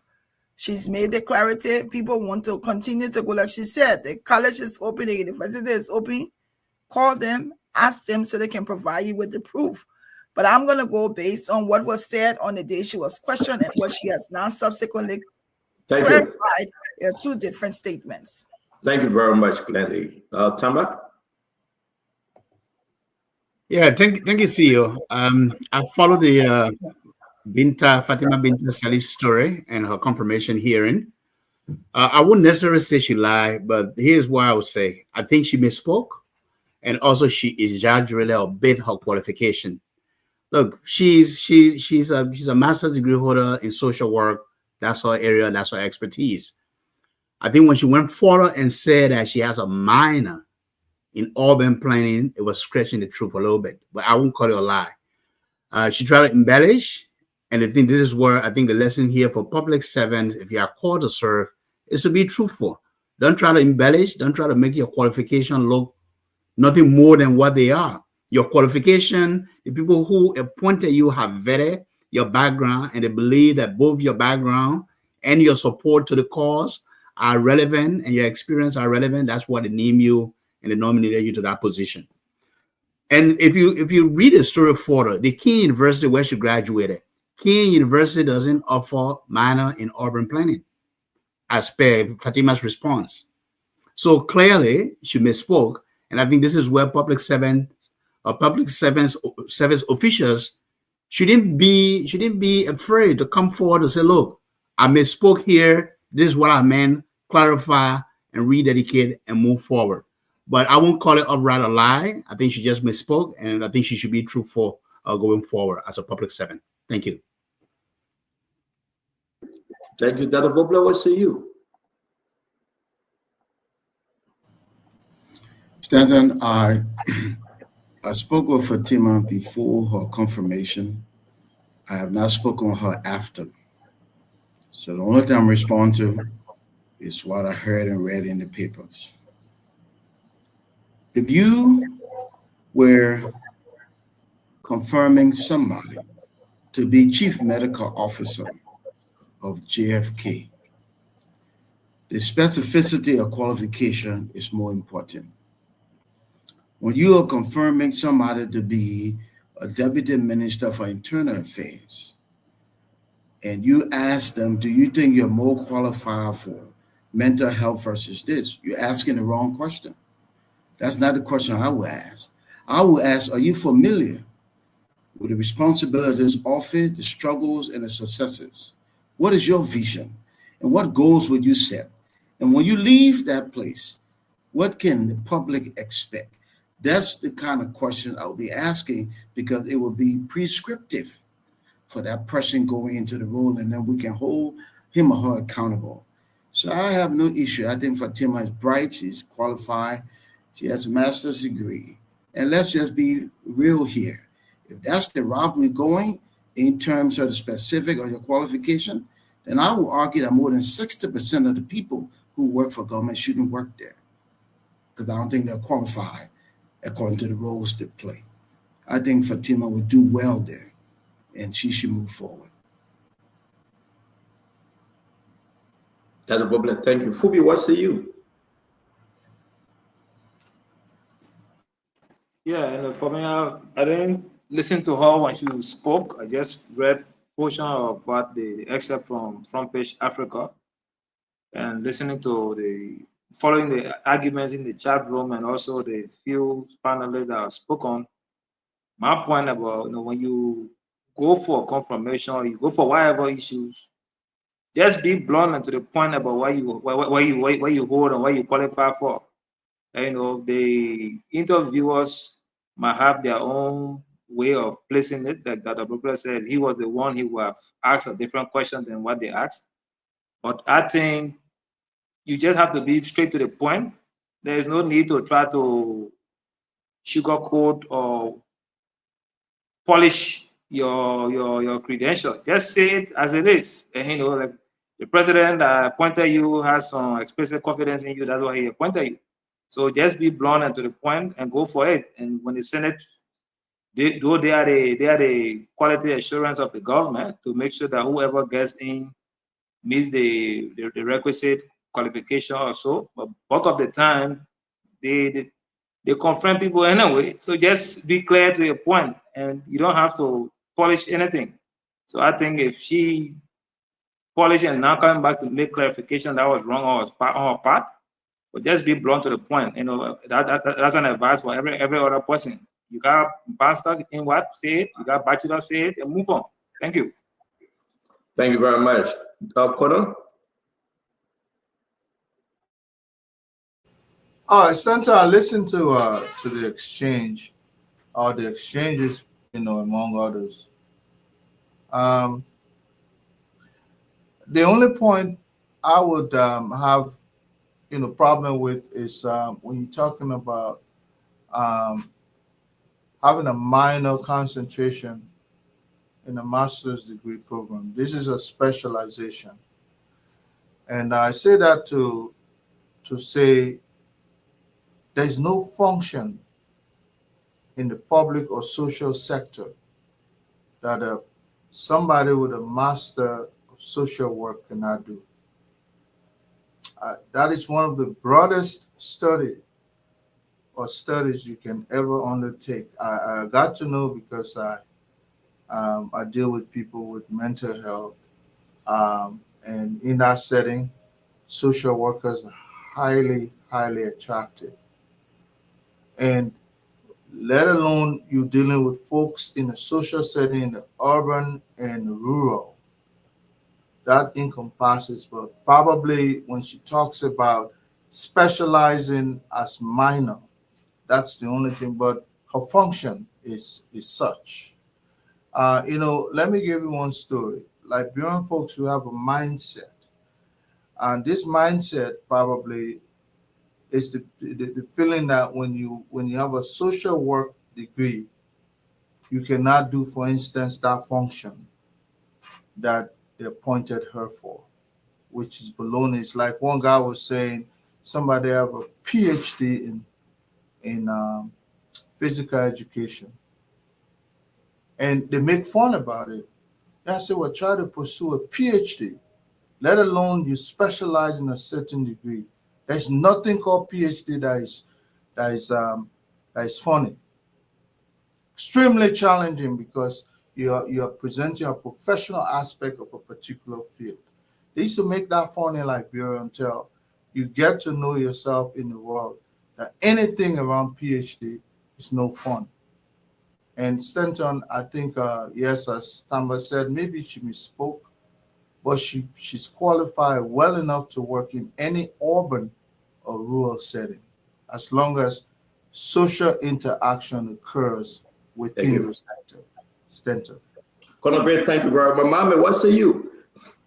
I think the core issue here is the urban affairs, in which I think Fatima did not see the truth. I've checked the 2 different schools. It's part of my, duty to do my own background check, like I did for other people, so that I can be informed. And I checked the 2 schools and did not see urban planning as a minor. So that is clear. She did not say the truth on that. No other way to say it. The second thing, and we need to speak to, is this mindset, and like Conor Raymond Gray was saying, it's not about Fatima, it's just broad comments I'm making, but we can't narrow down. That because somebody studied social science, so they're not qualified or competent to do certain job. I mean, there are certain jobs they will not be qualified for. I mean, again, they can be a medical doctor, do, right?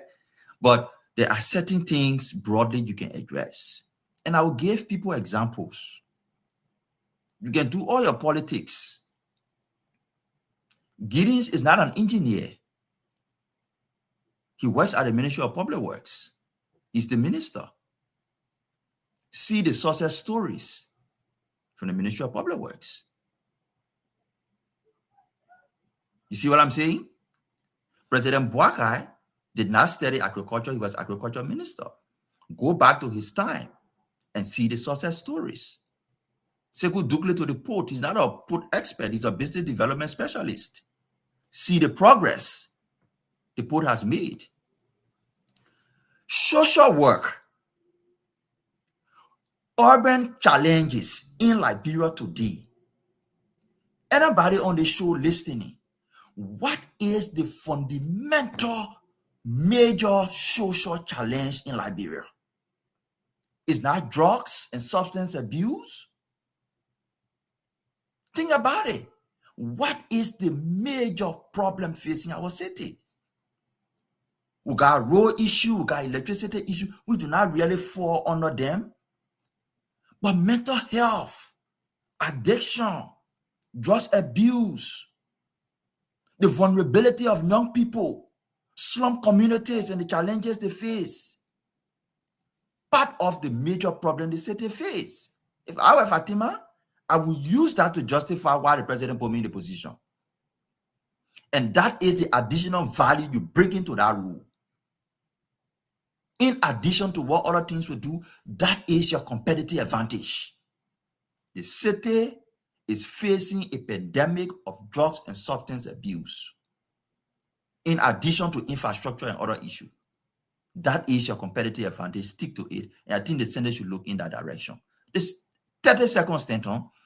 This thing when somebody go for confirmation, yes, you want to understand what the person's mind is. He said, give me your comprehensive plan.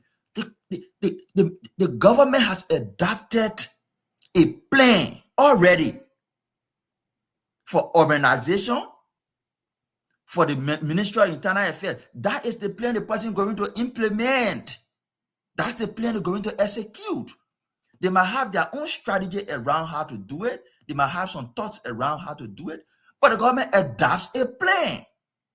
It's on the government website, the legislature, everybody aware. Then you ask somebody, say, write your plan and bring it to me. Which other plan that person is bringing that is different from the government's adopted plan for urbanization? No different plan. Yeah, but let the person just copy the government adopted plan, Kerry. Yeah. Yeah, no, this is just in passing. Finish your mommy. We'll bring Yeah, I mean, that's it. I mean, I checked. The school doesn't offer, urbanization as part of their, curriculum. But again, I was coming to the point to say, social work or competitive advantage is needed in the cities now. She should use that to hammer through why she should be confirmed. That's not the issue, Mame. That was never the issue. Come again? That was never the issue. The issue is not about her competence. Okay, and all of this euphemism that we're using around, she misspoke, she embellished the truth. That's not the issue. I mean, what you said, that's exactly what all of us have said. Nobody is saying that that there are not some transferable skills. I mean, for example, at the University of Minnesota, I posted it in the group chat. There is a joint master's degree, urban planning and social work. Okay, specifically for that, right? Now, I'm not questioning her competence and her intelligence. No, the senator did. The senator did. That's why I brought it up. The senator said, you don't think it's good for you to be in mental health area than for you to be here? That's why I brought it up. Well, because one of the things... to speak. Oh, thank you, gentlemen. Yeah, I believe the deputy minister designate is highly qualified. She's well learned. She did not have to lie, embellish, misspeak or misspoke at that hearing. She should have presented herself. Ministerial positions are positions that are handed out by the president for people who has the will, who will work by the will and pleasure of His Excellency, the President of the country. They are administrators. Under those administrators, you have civil servants who are expected to have the necessary qualification to guide the ministers through the day-to-day working. Here in the United States, under former President Trump, the renowned neurosurgeon, Dr. Ben Carson, was appointed as the Secretary of Housing and Urban Affairs. He has no degree in housing. He has no degree in urban affairs, but he was appointed in an administrative position. But I think the reason why we are having this conversation is that the minister designate, the deputy minister designate, lied in that conversation. And as Glennie said, if she have gone back to retract her statement and clarify it, then hopefully the Senate will respect it. But she's a qualified Liberian, well learned, and I think she would do a good job in that position. And if she can write a statement, send out a public statement to the Senate clarifying the mistake she made. Stand up. Can I have 10 seconds? Yeah, go ahead. We'll bring Kev in. Go ahead. So I just want to say the government does have a plan, but I think it's appropriate to ask everybody who come before the Senate, what is your vision? In other words, how will you help effectuate the plan? That's what we want to know, because the plan is there. You know, Liberia will look good on books, but year after year, stuff just don't get done. So I think it's appropriate to ask everybody, because your appointment is supposed to be value added to the organization. So what will you do, since you're already seeing the plan? How will you help go from vision to fruition? So I think it's an appropriate question. So when you talk about Ben Carson, right, Emmanuel, and this is why I said the reason why people, he was confirmed, they said because his appointment to lead the Department of Housing and Urban Affairs Development was based on his lifelong experience. Understand that it wasn't only about academic credential, his experience within the community as a neurosurgeon, his experience, and these are so many, and also it was a political appointment, and not only on academic degree in housing or public policy. So This appointment, if you look at it, Fatima was appointed politically as well. So, I mean, you're not only going to restrict the individual to their position based on their degree. And that's exactly what folks are saying. But I would say my own, Kev, let's hear you. I'm going to pass on this based on family relationship, and I'll be biased, so I'm going to pass. Thank you, Kev. But let me say my own, and let me play this. You know, and I like what everybody said, though. Did Fatima lie on the oath? I posted yesterday in our chat room and other chat room. And we should beat on Fatima. We all know she's crazy. She will make play with everybody. She will talk plenty. It's fair to say she's misspoke. But the question we should ask, is Fatima qualified for the position? And it will be shocking to everyone, I do believe she even qualified to be the minister proper for that position. That's my belief. She meets qualification and probably overly qualified to be minister proper. There's something about her that you may not like. She will cost me and cost everybody else. We know that. But her qualification, and if you ever follow her, that people person she possesses. Sometimes she go crazy because of politics, but Fatima meets qualification. Do I think she can do a better job than even Francis Yomane? Yes, I do believe so. And I don't think people will like what I'm saying, but I think Fatima will do a decent job than Francis Yomane.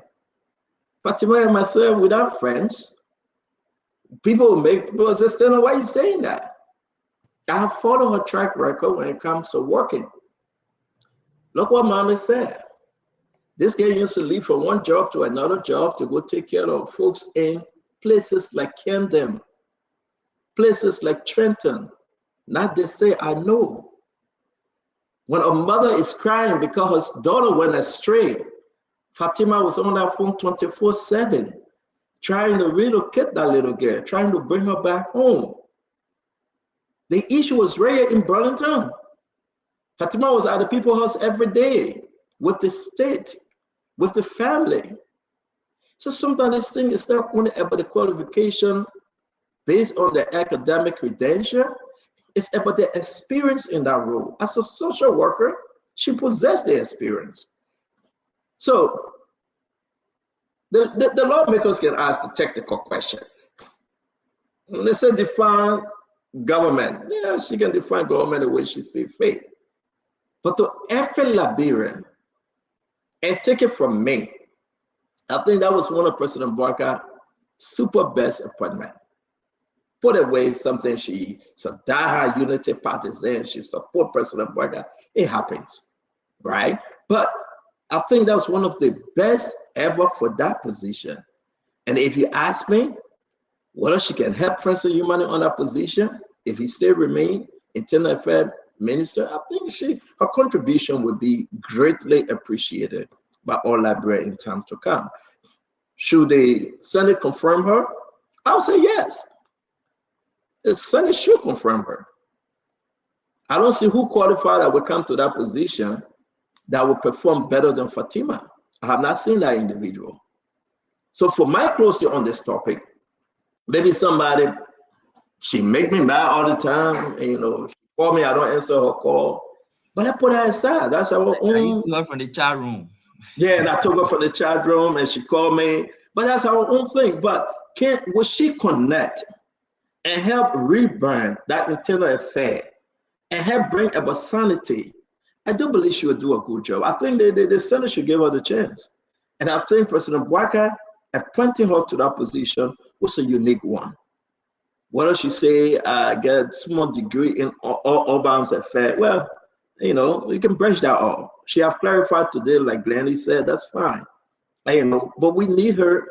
We need her that she will go up into the interior, speak to those individuals, connect, talk about the social issue, try to help the country in that regard. So forget about the personal things that you have with Fatima, or I will forget about my own issue with Fatima. Fatima said bad thing about you. Fatima calls you about that. Fatima and me, it got nothing to do with country. Fatima talk too much, we know. But can she perform? Will she perform? Hell yes, she will perform. Hell yes, she will do a better job. Hell yeah, President Joseph Yema Boakai did one of the best things to appoint her in that position. So as a deputy minister, working along with the minister proper, Francis Yemane, I think it will bring about transformation. Fatima can talk, but she can work, and she has the experience. So I don't think that we should push these people away, not because of politics. She left a job here that I know, like so many Liberians leaving America, going to Liberia. Your color, then when the people come, they say, oh, because we make plan, they can't speak to all, they get too frisky, they meant too rude, so you don't bring government. Then we don't need diaspora Liberians coming home. Then we don't need them. Let's try Fatima. And I will say to all Liberians, you may not like her because of Joseph Boakai, or she too rude, or she can make plow, but let's try her. And I will say to the senators, confirm her and give her the chance to perform. She will make Liberia proud. If you ask me whether she have my full support for this position, hell yeah, she does. And I wish her well, and I hope she can be confirmed. That's my only 2 cents.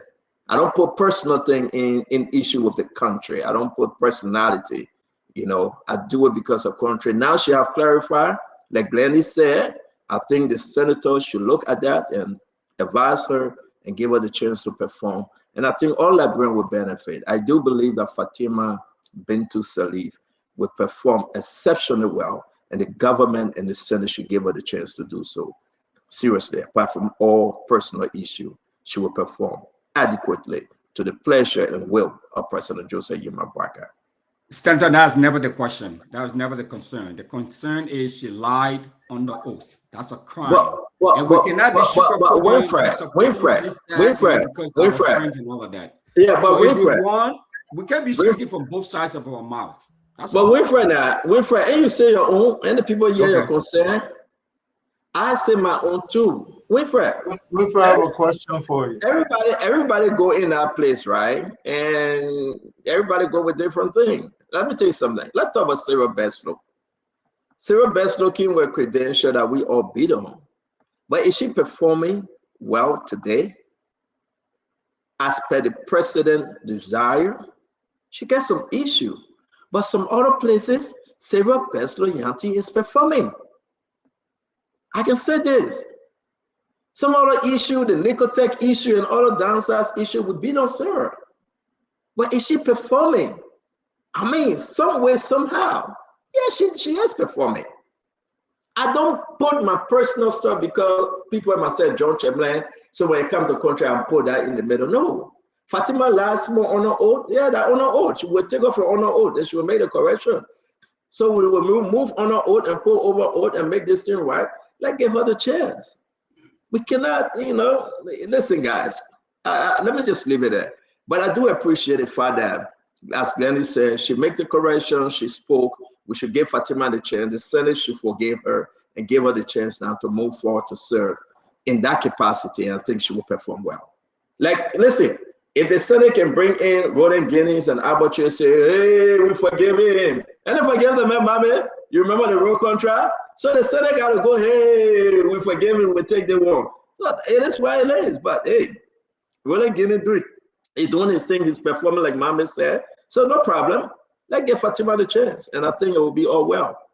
I mean, I'm done with this. If you guys want to say something, I will say to all 30 seconds, Theo, 30 seconds, please. Yeah, we got to move to Gafwa or Gasha. What they got name? Abreu Garcia. Oh, Garcia. I thought it meant Abreu Garcia. Look, it comes with the territory, man. Look, when you have been public speaking, when you are on an oath and going through a confirmation, it's different than when you are coming on Spoon TV where everybody can tell their own. You tell your own, I told my own will pass. When you are out there, let's just move on. There's no. Yeah, let's move on. Look, so it's easier to tell the person lie. Look, the situation was different. The context was different. Tamba. Yes, sir. Yeah. You and Winfred Russell, you go up, you come down. She honor oath, she over oath. That's your business. the woman will perform well, then we should give her the job. Let's take her for honor oath and let's forgive her. She has made yes. I think she will perform and she get my support for this position. I know I'm making a lot of people mad here and there, but that's me. That's my own feeling. And I think Fatima will serve well. She can go ahead and cost me our business. When it comes to the position, she will serve well, and I do believe in her experience that she brings to the position. And the government should give her the chance to perform. That's me. And I'm not saying what you guys saying is bad. I'm just saying my own opinion and what I bring to the table. No, I agree, CEO. I yield. Let's move forward. Thank you. Let's move forward to Augusto Bay Gafuan, right? Or Emmanuel Garcia. Wait a minute. Mommy, what's the guy name? Gafuan or Gafuan? What's his name? Emmanuel Gafuan. Emmanuel Gafuan.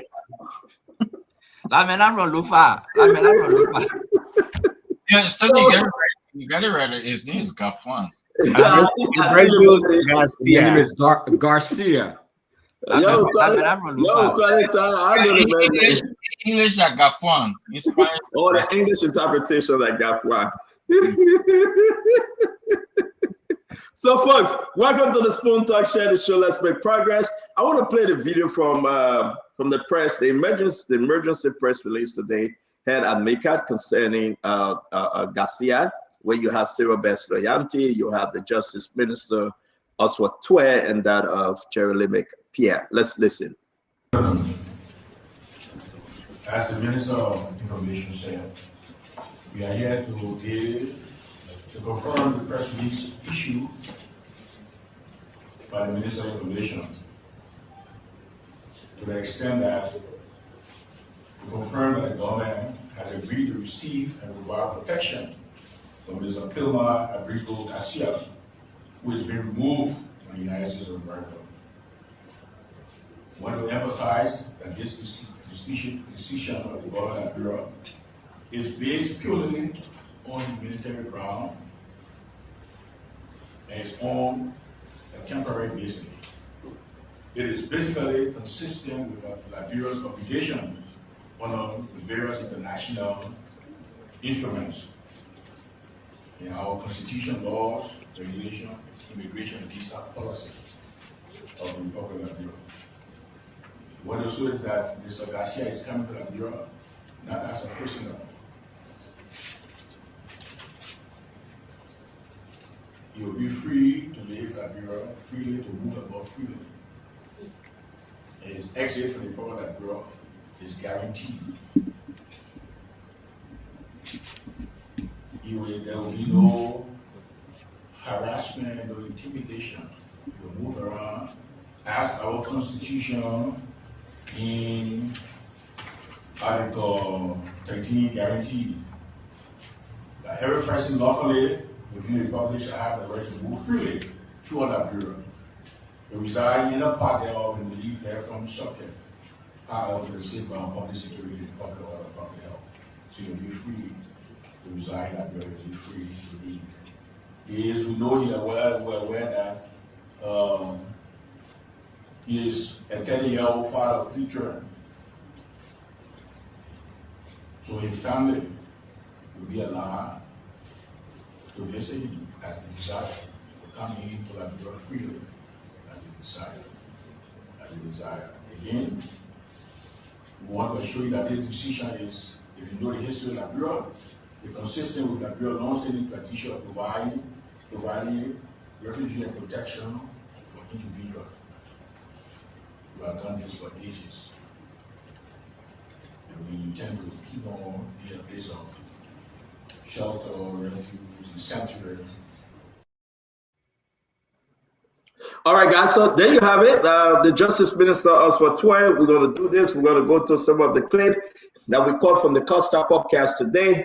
He spoke. Again, I love to, elevate my brother Costa when he speaks. Welcome to the show. Let's talk about Abrigo Garcia. What's your take, Winfred Russell?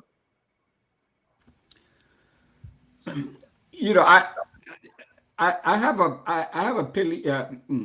a pretty balanced view on this, and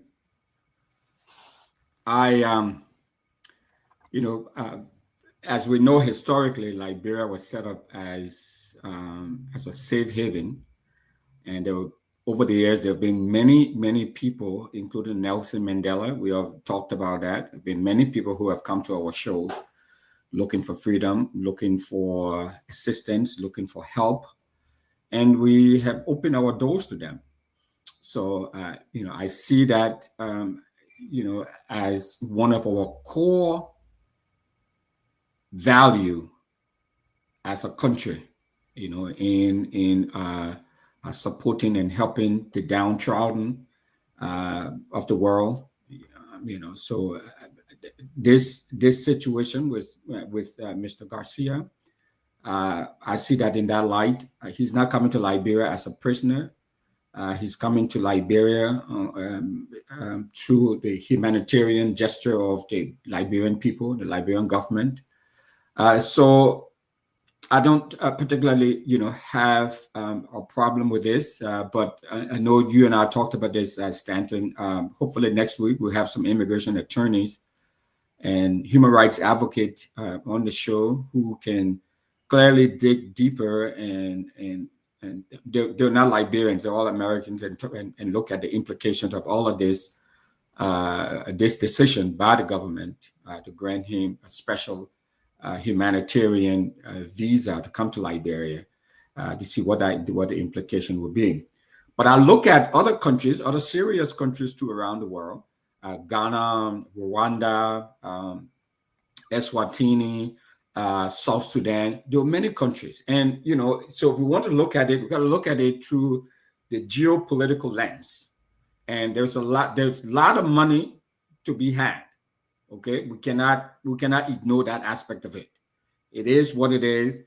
All of these countries that are accepting these undesirables and deportees, for example, from the United States, they are getting paid. Okay, so there's a quid pro quo element to this whole arrangement. You scratch my back, I scratch your front. Rwanda is receiving $1 billion or received $1 billion from the UK government to house refugees or people who were seeking asylum, asylees and other refugees, so from the UK. So there's a lot of money to be made. So I think, while we're providing a humanitarian gesture to this man, we are also, getting some money and building some of our infrastructure and supporting some other concerns. I mean, we have signed and we are a member of a lot of international bodies, a lot of international treaties, and we have to abide by that. So we cannot have it both ways. So, the Trump administration is saying, the MCC is another part. I mean, if you're going to get, the MCC, if you help us here, we're going to help you there. So there are a lot of geopolitical consideration that's behind all of this. Thank you very much, my brother Glennie. Let's talk about Mr. Garcia. So I'm not a diplomat, and I don't claim to be diplomatically informed about all the deals of the government concerning Mr. Garcia. But there were some key words used today by the Justice Minister. Humanitarian, family will be able to come. We must also realize that there is nothing that America is going to do for free. There has to be something in it that Liberia is benefiting from this deal. Because I am not privy to what the information is. Number two, the Justice Minister also said this guy is not coming as a prisoner. His family will be free to visit, to come and see him, go back and forth. So I want to say that this is strictly in the hands of the government of Liberia. Whatever deals they've been able to work with the United States government, I welcome that. And if there are benefits that Liberia is going to gain from this deal, I leave it up to the government. I am not diplomatically inclined to comment in a negative way. Let the government deal with what they're doing. I'm sure they work out the deals. The people are sitting down. Let me sit down there peacefully. Thank you very much, Sis Glennie. You're not a diplomat, it's true. And we say thank you for contributing. They say, monkey, no. Let me lead our water parable. Tamba, let's hear you. All right, Morgan can lead a long time behind. But let me tell you, that's my parable I was giving. My parable different. Wouldn't mind know my parable I about to give. Okay, so let me pass on the parable about that tree and I'm going on it. let me jump over that one, but let me come to Abreu Garcia. For me, I'm going to look at the historical context of Liberia. You know, when Liberia was founded in 1822, we declared independence in 1847. It was because Black people of the United States needed a place to call home, to call independence, because they were no longer wanted in the United States. Liberia came about, and Liberia has served as a staging ground for independence across the rest of the world, including Africa. Liberia remains that safe haven where people who need to find some liberty, to find their freedom. And in this case, it is being on humanitarian grounds that Mr. Garcia is being accepted into Liberia. That's one point. Two, when President Walker visited the United States and was hosted by President Trump, I'm sure there was a lot of conversation that happened behind the scenes. And Liberia, we are still in need of investors to continue to come to Liberia who can truly partner with us to be able to improve our economy. This is what I would term in political setting or diplomacy as political excuse me. Let me pass the word before I embarrass myself. But at the end of the day, is that you expect something in return if you need something from the other side. That's in diplomacy. We need something from the US, we need investment, and we need to show Trump that we can also help him with the issue he's dealing with, which is immigration, which is his deportation. Now, Liberian will say, oh, we are accepting a criminal from the MS-13 gang. He's been alleged to be an MS-13 criminal, but he hasn't been adjudicated in a court of law in America and found guilty. And that we should give him the benefit of the doubt on that. Secondly, Liberia has a potential to continue to welcome returnees, Black people, and even people who are being deported today. So we should not be oblivious to the fact that we have been a nation that has extended our hospitality to people who need a place to call home, to people who need to start over. I am a product of being given a second opportunity where I was accepted as a refugee, political refugee in the United States, and that's how I was able to go to school. So look, what the other countries have done for us, and we have countless of Liberians, Americans in the United States who have benefited from the deferred deportation program that was passed in Minnesota and other states in the U.S. Liberia has benefited, so we should extend it also so other people can come to Liberia and benefit. Mr. Garcia is welcome. I think the government will provide the security in the atmosphere to become a productive citizen in our society. Thank you. Can I get that a Boplay?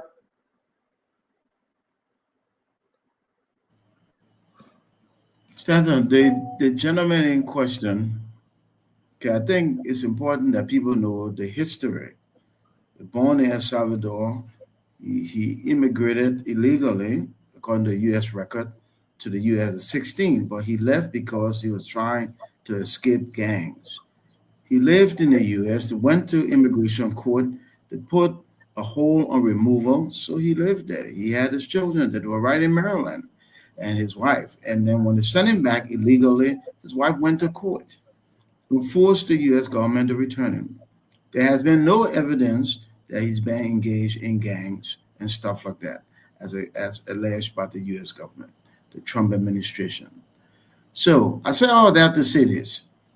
We welcome people to our country, Liberia, but we want people mostly who will come and not just be sent. But it's a place where we offer freedom to persons. The government, though, have said for humanitarian reasons to accept them. The government would do what the government would do. I just hope that this doesn't become the norm. We want people to come to Liberia because they want to come here. But this man, of everything we know and everything that's been presented, has done nothing wrong. He's not a gangster. He's not a criminal, and so he's coming to Liberia fine. I just wonder. I just have to ask. That's just me. The curiosity question: why did they didn't ask some of the allies, like the UK or France or Germany, to take him? There's a well-to-do places, and he probably do well there. It seems like he's a hard worker and everything. I don't know the answer, but our government has said it would take him, so be it. Dr. Bubla, thank you very much. Emmanuel, what's your take? First of all, I will start where many people of Liberian origin, which were squeaked in a chair with what I'm going to say. President Trump has been, in his first term, was a good president for Liberians who live here. He signed a document that allowed many Liberians to receive their green cards from those who came from the time of at the end from Ebola all the way on deferred DED and other things. So it's good that you're having this conversation with Liberia. That's the first part. The second part is that last week, a statement came out from the Department of State. There were two things that caught my attention in that statement. One, the U.S. government new policy, the U.S. government new posture of economic relationship. So Secretary of State Marco Rubio in that statement stated clearly that in his bilateral discussion with the Minister of Foreign Affairs, it was brought to the table with U.S. interest in Liberian minerals. The second part of that statement said was the carrot that Liberia and the United States of America were discussing the consolidated funds, the funds of $500 million, that they were in firm discussion. So those two things in the statement caught my attention. Now, I'm not surprised that after that conversation, with those two things reflected in the statement, that the Minister of Foreign Affairs is announcing Liberia's willingness to receive Mr. Garcia. Now, the challenge is this. Do we have the social welfare package to take care of Mr. Garcia when he comes to Liberia? Do we have security to monitor him? Because his history is that he was alleged that he's a member of the MS-13 gang, a notorious violent gang. So do we have the security know-how to monitor him while he in Liberia? What is the package the Liberian government will be offering Mr. Garcia when he comes that will make him comfortable staying in Liberia? Because we know that we had Liberians coming from Ghana about a year or two ago. The Liberian government did not, the packages that were offered them from coming back to Ghana and coming back home was not at par, and it was the conditions that they were living in were extremely appalling. So hopefully the government looking at these conditions, or what I'm saying, we've had a package to make Mr. Garcia comfortable while he's in Liberia. We have a package for his social well-being. We'll also have the security know-how to monitor him as to whether he will continue his operation as an MS-13 gang member. Finally, MS-13 is also known for drugs, for the sales of drugs. So again, our country in the last couple of months has been very open to drug trafficking. Will we be able to monitor him in that direction?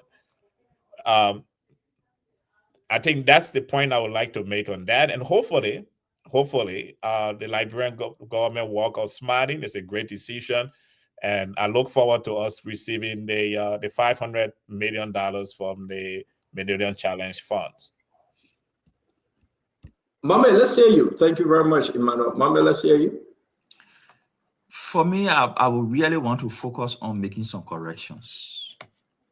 And it started today people just put charges on Garcia's head that are not on official U.S. records, which is not good. That's the first thing. And I will say something on the side. When I saw the video with the announcement, the foreign minister was standing when you see her facial appearance. My interpretation of it was she was under tension. We really want to tell the foreign affairs minister, you did a good job. You made a good decision under the instruction of the president who directs the foreign policy. You don't have to be under stress for that. Relax yourself. It's a decision based on what we're reading and seeing that you'll be proud of. So don't stress. Just follow the president's foreign policy agenda. Pay attention to the key lines, the fine tunes in the writings, and everything will fall in place. The second thing is the U.S. government doesn't disburse MCC grant because of the exchange of somebody. The indicators, the economic indicators, the social indicators, the governance indicators that are used to determine whether a country qualifies for MCC grant has nothing to do with whether somebody is transferred from one place to another. We need to be clear about that. The qualifications, the criteria are there. When you fail them, you don't get it. When you pass them, you don't get it. Getting somebody who was undergoing charges to go to Liberia is not a criteria to get U.S. grant, MCC grant. So we should not say that. Or I will not say that. Anybody want to say it, you can say it, you can spin it how you want to spin, but it's not a criteria. The criteria are clear, bold, and the U.S. has been committed to following that process. They came to Liberia from one agency to another, collecting data, analyzing. Their decision on whether Liberia will benefit from MCC will be based on the data points and analysis they will make. I saw the indictment, the grand jury of the United States of Tennessee, indictment of Garcia. Central, I think I share it with you. There is nothing there about drugs. There is nothing there about gang. There is nothing there. What is there is the same thing other people like Brennan can be doing. They say Garcia can help to bring in his family members and other friends. People who come through the borders, he can go there and transport them. It's written in the indictment. The U.S. government said those people are illegal immigrants, and Garcia is helping to bring them in the U.S. So there are two. Another one, that legal immigrants is also working with legal immigrants. So two things: supporting illegal immigrants, some of which they say are families and friends, to bring to the U.S. And everybody knows President Trump's administration policy on illegal immigration is high. So he's against that. There is nowhere in the indictment they say he gang member. There is nowhere in the indictment that he's selling drugs. They indicted him for supporting the movement of illegal immigrants. They say he will drive to the border and he will bring them. Family members, friends, and other people.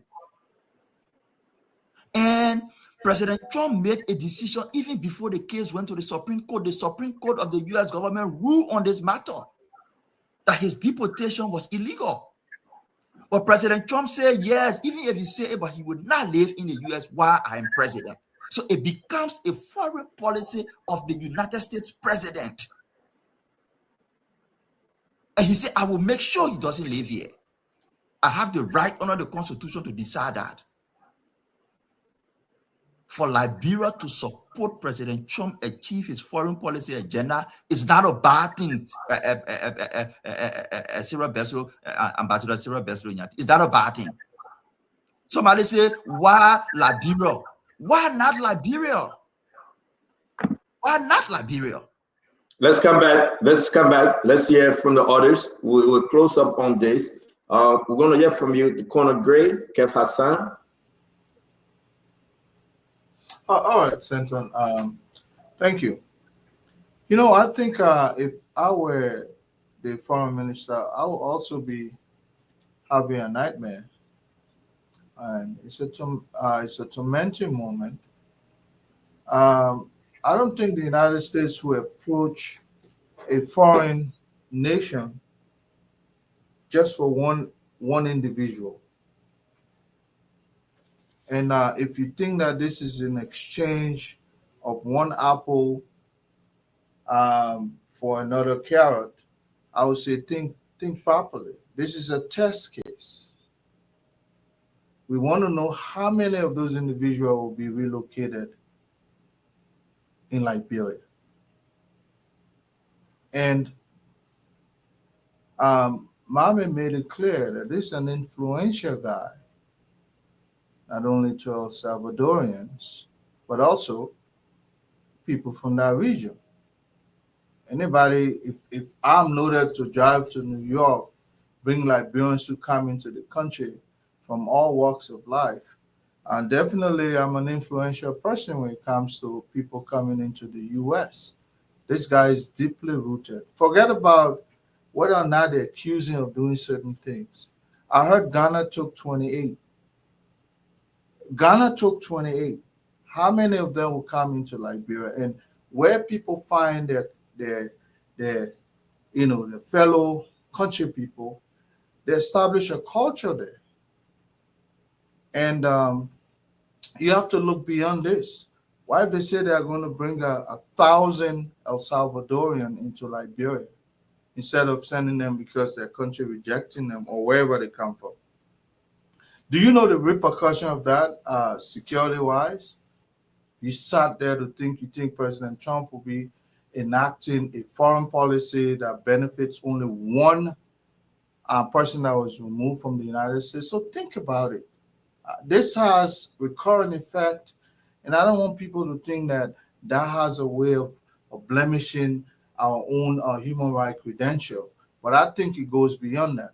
Think about it. People that don't want in the United States, those people that are deemed unworthy to live here, they send them to you. It's like the trash they always put in our sea or beyond closer to our inland. That's somewhere there. They give you the trash they don't want. You have to be able to think beyond just humanitarian. This goes beyond that, and I have fear for that. If it's not worthy to live in the United States by foreign policy prescription, why us? That's the question myself will be asking. And how many of those people will be coming? You know, there are thousands and millions of those people, undocumented workers. Some of them they refer to them. So I'll be concerned too. Maybe Garcia is just the first, but why if they start bringing a boatload or shipload, plane load? Are you going to start getting concerned? So we have to look this keenly, and don't just accept anything. Look, we're a sovereign country. So national security comes first, and if people who are deemed unworthy to live somewhere, if they dominate on your soil, then you got to be concerned. That's how I see this, Stanton. Well, thank you very much. Kev, let's hear you. I think this is a very, very political issue that we're dealing with. This is an issue on both sides in America, Democrats and the Republican, right? My senior senator, Chris Van Hollen, went to El Salvador and met him. I would disagree with Mame because he's talking on both sides of it, saying that he took somebody, it's not, but that's not what the government is saying here. That's not what the Trump government is saying. The Trump government is saying this guy is part of the MX-13. I live in Maryland. He's 20 minutes away from from my house where I'm sitting. That's where he used to live, Bettsville. And I know that area, and I live among that area before a couple of years back. So I know how it is when we're dealing with MS-13. So Mami is saying something else. Then he says Sarah Bessel is not doing something wrong, but that's not what's happening here.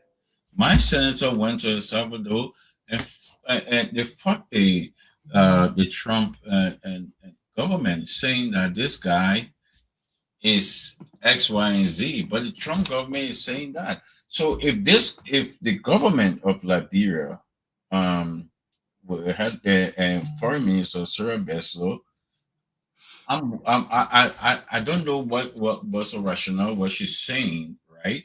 If she's saying that it's a good guy, and maybe he just commits a minor, here and there, so we'll bring him, but that's not what the government is saying. So this is a serious political issue. So I will urge my brother Mami to be very careful, very, very careful, because this is big in this country.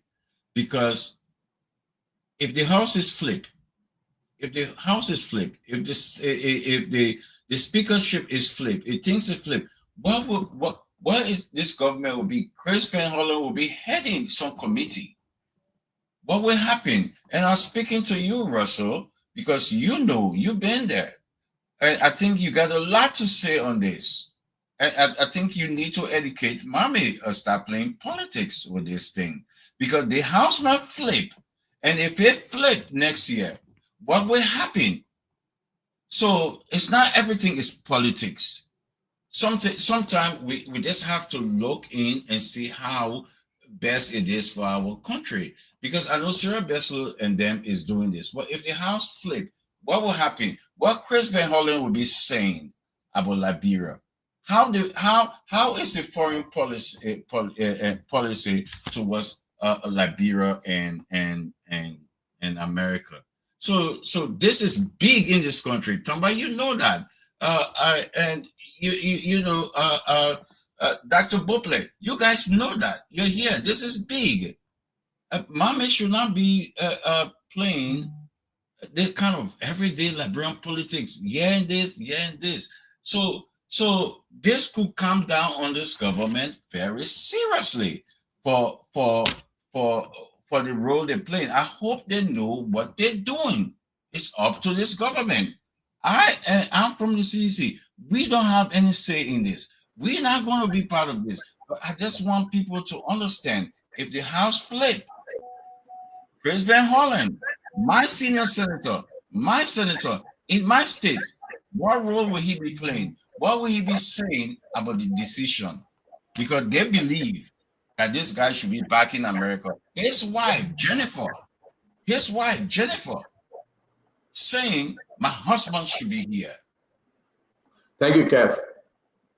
Thank you. So thanks to all of you that contributed. I will say my piece. Listen, you have two government here. You have not spoken yet, Fubi? No, Fubi hasn't. Oh, Fubi, no. Go ahead. Go ahead, Fubi. Yeah, so first thing I would say, Liberia was not formed as a safe haven for everybody. It was a safe haven for free blacks. So we shouldn't use that and say, like, brother, safe haven, so we should just grab deportees that America is sending or people are sending. If we want to spin it that Liberia is playing her own diplomacy with America, trying to be in good book, we can say, though, that's the government role, and that's what they have accepted. And we think last week or so we heard about America being interested in the mineral deal or discussion between the foreign minister and Marco Rubio. If that was part of the discussion that came out of this, that we can support you in that direction, but you have to also do this, like Tamba was saying, reciprocity. So that's something that we can say the government was opting for, but we can't be saying that, it's a good thing. Oh yeah, you did nothing wrong. No, I disagree with that. Like Dr. Brupler said, we welcome people to Liberia, but can't at their own free will. And it shouldn't be dumped or pushed. Say, go there. And we all, and that boy here will say, oh, we blame President Bouaka for disrespecting Supreme Court ruling. So why are not also blaming Trump for disrespecting Supreme Court ruling? I said the man should not be deported. So these are some basic stuff we all need to just look at. But at the end of the day, the government will have to do a thing. And like, I don't know who said it, whether the government has the security, I think Emmanuel, the security to monitor whatever issue, to view the guy and give him the comfort that he needs. But it's up to the government. And if the government is doing it for some kind of favor from America, we look forward to seeing that. The government should also be clear. We know that they will spin the diplomatic war and say no for humanitarian sake and blah, blah, blah. But we know that, I think somebody just said that Rwanda got some good bill, I think that Russell, from the UK. So if there's money exchanging hand or some kind of favor that they're getting, let them also be transparent to the citizen that we are doing this and we expect this in return. You know, don't just come and say that humanitarian sake. Nobody will just accept deportee for humanitarian sake. And, you know, the guy is not running away and will say, okay, come into our country, come and seek political asylum. You know, the Supreme Court ruling in America said, no, the guy should not be deported, he should stay. But they say, look, we still have to get you out of here. And Liberia said, come, we open our hands to welcome you. You know, the Homeland Security have also announced that Liberia will going to accept this guy. So there's something on of it, but it's good to be clear to the citizen. Let citizens know and what risks the country will have by having him, because he's going to be a free man. He's not going Liberia as a prisoner. He's going to be a free man, going to walk the street. You know, what other associate that he has that Liberia also got to take precaution of or accept. So there are a lot of things around it, but we look forward to the government to manage this better. And if they want to maintain a good relationship with the U.S. government through that means, it's up to them.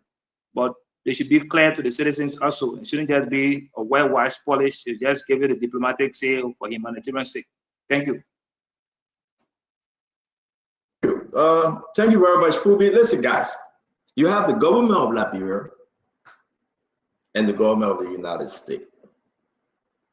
I don't know why anybody on this set will that kept Hassan fighting. Oh, you know, wait for us, so you know that the Pope. Hey, Joseph Boakai made a decision to accept Alberto Garcia, and the consequence of an election.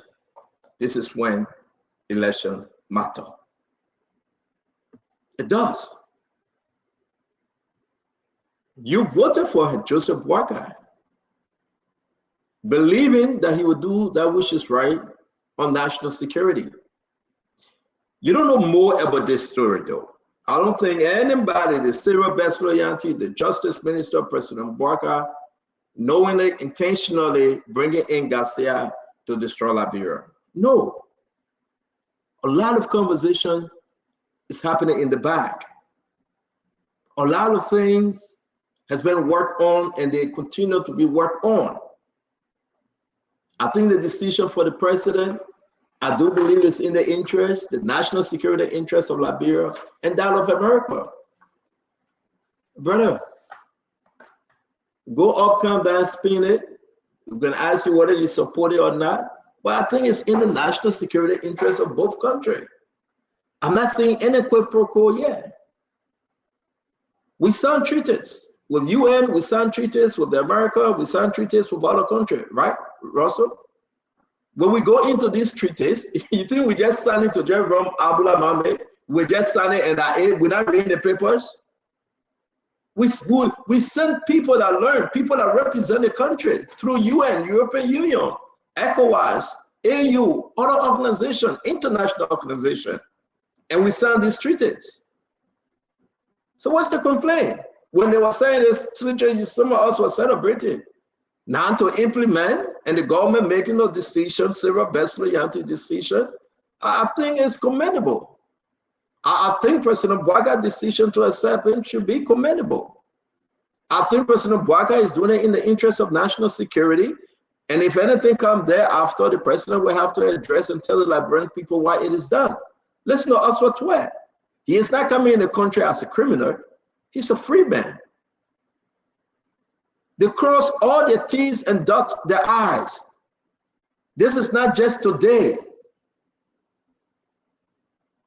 Building and rebuilding our relationship with the United States of America is paramount. Go around the world today, cry wolf. You want to be in a good standing with America. We're not taking care of ourselves, are we? Every day we're begging for UN money, we're begging for MCC, we're begging for European 3 million here, 60 million there, we're begging for IMF. Who controlling all these organizations? That's America. That's America controlling all of them. Now, we can ask our people to be more clearer. We can ask them, say, can you please be more, give us reason to believe that this guy will not be a threat to national security. And maybe the justice minister can come up again. And I would say to Sarah Bessler, like I said, I differ with her on issue, domestic issue and other issue, but I think she's doing exceptionally well. On some of these things, she shouldn't be under pressure. I agree with Mame. Working with Marco Rubio and the Trump administration is unique. Finding where we can meet and discuss issues in the interest of both countries is unique. Opening the channel of pure and clear diplomacy is unique. Talk about building relationship in finances and support is unique. Brother, we got Liberia, it's a sovereign country. President Bouakai is the president, given the chance to rule the country and lead the country in the interest of Liberians. I don't think President Bouakai bringing in Garcia to come and destroy Liberia. Now, yes, it's a sad joke. What will come next? We should ask the government. I agree with Mame. We shouldn't say because of the MCC compound we can't quick. No, the people still get steps to go through. We shouldn't say because of the Donald Trump we gave America $1 billion. But on a humanitarian immigration issue, we should be able to stand tall. We are part of the UN Convention. We are part of these treaties. So I beg in my own year, give the government a chance, give President Bouakai a chance. Let it do what they have to do in the interest of Liberia. Let it do what they have to do in the interest of building a broken relationship that we had before with America. Look at our visa situation in the country. Imagine so many things is happening. The blames about the American companies that we're stepping down on. Let's build this relationship. Kev said, worry if the Democrat take over. Democrat take over, man, a different policy. We'll go back to negotiation again. Yeah, don't worry about worrying Democrat take over. America get 4 years for the presidency. That person move from there, the next president can there will renegotiate. That one will regroup and renegotiate. Brother, but I think the president's decision through the foreign ministry, I think Sarah Bessler Yanti is doing a heck of a good job internationally by the instruction of President Joseph Yema Bouakai on this case. And I think every Liberian should give President Bouakai the chance. What will come thereafter, we will discuss it. But the relationship that Donald Trump and President Bouakai is building is so unique. Not for President Bouakai alone, not for Donald Trump alone, but for the Liberian people and the American people. This is historical. Honor George Weah and Joe Biden. What was our relationship? Mame, what did we receive? Honor George Weah and Joe Biden. Sanction. I mean, you can talk it. We have broken. Yeah. And that's why I always ask you the way. But Kev, wait, don't interrupt me. I'm just asking a question, in passing. Let the Liberian people understand. No, okay, I'm going to ask you a question. Wait a minute. But I beg my Liberian people, right? Sometimes we beat on Joseph Yema Bouakai. But look at this relationship. You know me, I'm not friendly with Sarah, but look what Sarah have done. How far she have come to build this relationship with America. Our traditional ally. I'm not a spokesperson for Sarah Bessler. I'm not speaking on behalf of the government. But to build this relationship, we got to go through the fire too. We got to go through the thick and thins. To build a relationship with Donald Trump, that's still a huge deal. It's unique. People want to put politics in it. Let's do it in the interest of Liberia and America. And that's what Joseph Bouakai doing. And make no mistake. We had a bad relationship on a job. I know person you want to talk, we'll come to you, my brother. We had a very bad relationship on a job. We had Joe Biden. Sasha. Joe Biden getting shut up and put in the seat, sit down there, he went back. Boom! So many people got on sanction. What did we receive from America under George Weah? What? Without restriction.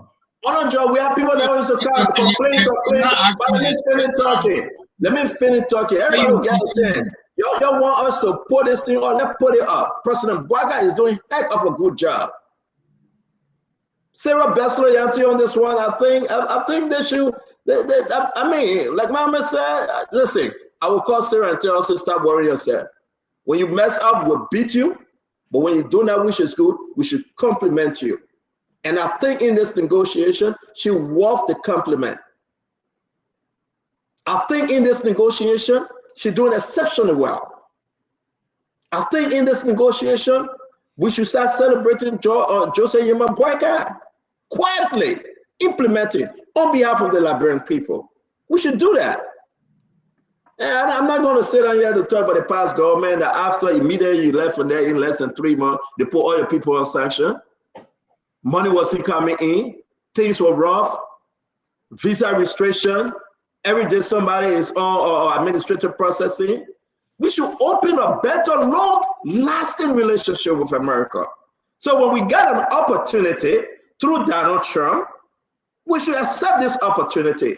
Through Marco Rubio, we should celebrate this opportunity. And that's too will help build our country. Not only in Liberia, but outside of Liberia. We got more good things coming. And let's accept it, guys. Rezo, you don't want to let me ask you a question now. Ask me a question, Kevin. The power of the press lies in the legislature, right? Wow, what is it? The power of the press, right? The power of the press, okay. Press, the power of money to give. But let me ask you this, right? Stanton, right? If we follow what they're doing right now, and I want Wilfred Russell, Dr. Bople come in.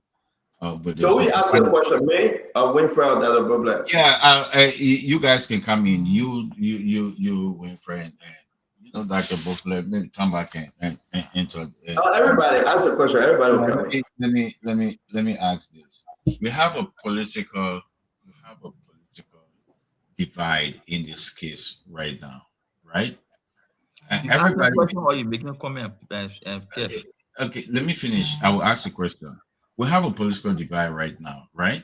So if the House flip, right, and what everybody thinking in the minds of Sarah Bessel and them, they're thinking about the benefit of what they have in the decision right now. If the House flip, right, and folks of the Democrats win the both house, right, and they decide not to fund this situation that's happening, you say, you know what, the step of the executive is illegal because this man belong in this country, right? And they're saying that the Democrats saying that this man belong in this country because he's heavy up the hill. Oh, right? But Cap, this is simple. Cap. But let me finish now. Yeah, but finish now. Yeah, we gotta go. And they're saying that this man, if he flip, right, and decide to defund what Sarah Bessel and then what's the benefit we will get? Let me take it first. Let me go first, Bobby. I beg you. This is simple. Let me go first. Let me go first. Yeah, you go first. Kev, you cannot play the politics here like that and say it. No, it's not playing the politics. No, I'm trying to answer you. Yeah, let me answer you. Kev, let me answer you. Kev, if Democrat win today, right, and Donald Trump not in office, don't move. And Democrat take the House and take Congress and take the Senate, take everywhere in Washington, D.C. And Democrat won't bring the man back to America, they can bring him back to America. No, don't tell me how to answer you now. Kev, no, wait. Stop this. Stop. Kev, we are talking about now building a relationship with Donald J. Trump, building a relationship with a Republican government, building a relationship that our country can benefit in and abroad. Kev, we'll answer your question. You got to be patient. You ask your question. Kev, if Democrat come in today, tomorrow, after 4 years, we will deal with Democrat The government of Liberia will deal with Democrat on that level. But for now, it's about today. And I think everybody, don't do that. Hold on. You say everybody might answer you. Will wait. Everybody will answer you. I think you are confused. And I think the Liberian people should know this. In America, when the government takes over, the government policy changes. In America, when Democrat come there, Democrat will lay out the new vision. And on the first day, they're going to remove everything the other president did and put in the new vision. I would say to you, if Democrat come there today, Joseph Yuma Boaka say president, he will work with Democrat as per their own policy and guidelines. Right now, Joseph Yuma Boaka is working with Donald J. Trump as per his policy and guideline, and the country should be benefiting. That's what I would say. Winfrey, let's hear you, my brother. Winfrey, let's hear you, my brother. Oh, you away. Everybody will answer your question. Winfrey, go ahead. Thanks, Stanton. Just a couple of clarifications here. I will start from the last thing that you said. It is true that when a new government takes over, some things change, but not everything, Stanton. Not everything. When the U.S. is a very responsible country, we all know this. But that's why we said something, brother.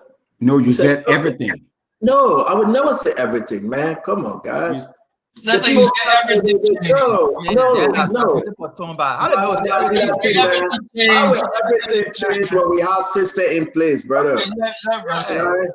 Come on, man. Make the point, my brother Russell. Make the point. Okay. All right. So I just wanted to make that clear, because as we always say, it's become a cliche now in Liberia that government is continuity. Okay, so it's almost the same thing here. There's some policies that may change, but there are some policies that will remain entrenched and will be almost difficult, if not impossible, to change. And there are very slight changes. So you will see, for example, a U.S. policy towards Israel. A case in point. Whether you're a Democrat, you're a Republican, or whatever, that policy stays pretty much ironclad, doesn't change, right? So I mean, there are some things here and there that may change, policy decisions and here and there.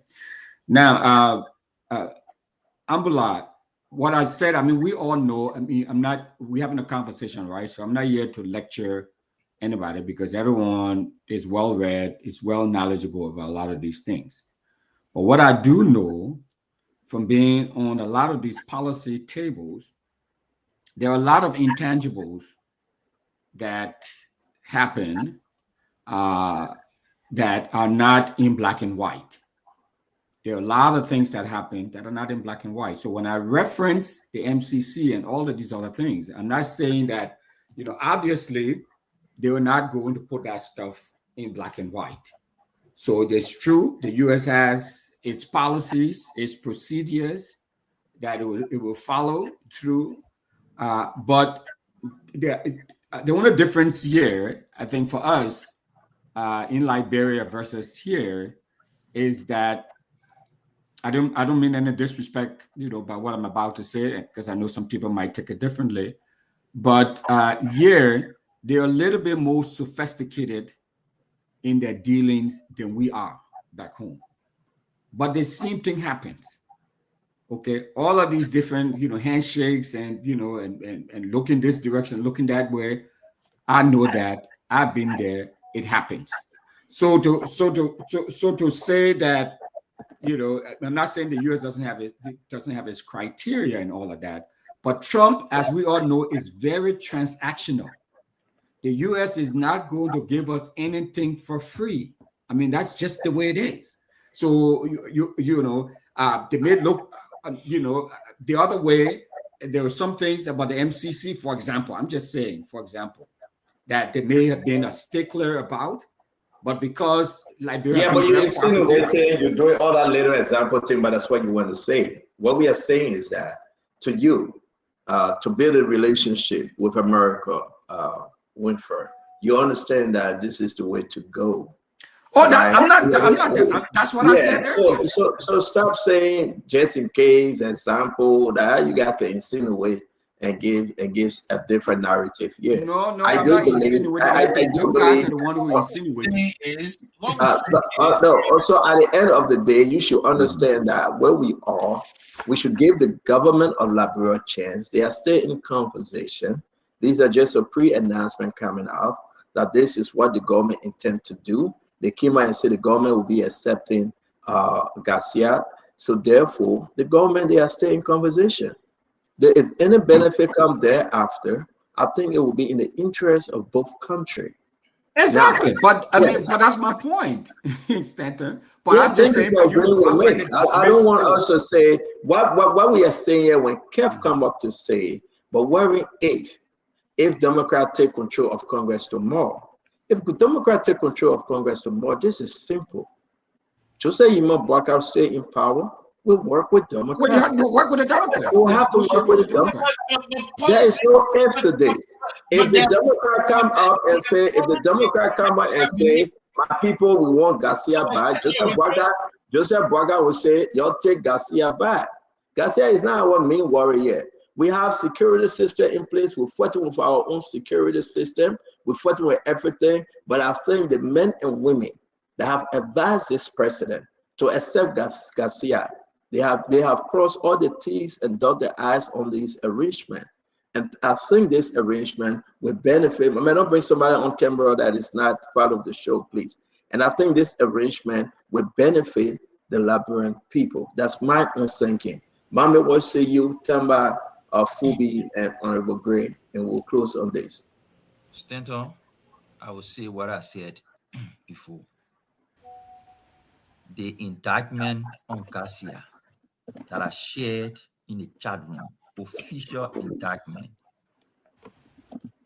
grand jury indictment, United States District of Court from the Middle District of Tennessee, Nashville Division. On Garcia, it says Garcia was bringing in family member, friends, and other people from the border, illegal immigrants. He himself came into the country illegally. And then he started helping people to come in illegally. The human trafficking. No, they don't say human trafficking. Okay. They don't say human trafficking. The document is there. I didn't see human trafficking there. Conspire to bring in illegal and legal immigrants. That's what he did. No human trafficking, no drugs, no M67 or whatever in the indictment. I'm not saying people's opinion. I'm not saying what people are expressing on social media and other places. I'm saying the U.S. government indictment of this man. He goes to the border, he uses a car, he brings in people. That's why it's there. If Democrats win and it becomes a foreign policy of the new president, that they want Garcia back in America, Liberia will not say no. Then at that time, will also be satisfying that new administration request. But man, let's move on, man. Let's go to a different topic. We got to close the show. I agree with you. I agree with you. This thing I see you want to spin here and there. So and Democrat comes, it becomes a foreign policy agenda of the Democrat to move Garcia back. Liberia will also be supporting that foreign policy agenda to move Garcia back. The concern that Remy Gray raised and other people raising, those are legitimate concerns. His culture, his way of life is completely different from the culture and way of life in Liberia. So there have to be some cultural assimilation. In that process, a lot of things can happen. So the government needs to pay keen attention to that. But we cannot continue, or we should not continue to keep ourselves into a bubble. See our constitution. Only people of Negro descent can be citizens in Liberia. Yes, I know at that time they did it because they were trying to protect something, but we are in 2025. And we are... My brother, let's move on. I agree with you there, brother. You're right. When we come here, we become citizens. Our people go up Italy, go up to other places, Australia. I want to close on and leave. Yeah, but we're moving on. Let me get that to Bobla the chance real quick, Connor, then we'll come to you. We're moving on in this matter. Yeah, we're finish the matter. We got one more to go, but let that to Bobla close on this real quick. That Bobla. Sandra, I just want to put an exclamation mark after Mohammed's observation. Our constitution is racist, and if the people in the first branch of government were paying attention, that's the kind of work they need to be doing. When we were in trouble, the world opened their borders to us. And many of us sit here today because they embraced us and we went to Ivy League schools and we did all those things. And here we are saying only black people can come here. But look inside. I live here now. Black people catching hell here. Majority of people are suffering. It's black people enslaving black people economically. So we need to stop that nonsense. Move it from our. So you see that Bobla, and that's why I like you. That's why I like Spoon Talk. You know, it took Mommy and I to just convince all of you that this deal was a good deal, and now we talk about black people enslaving. So that's a good thing. So we make progress. Let's move on. We are making progress. We cannot make progress because this let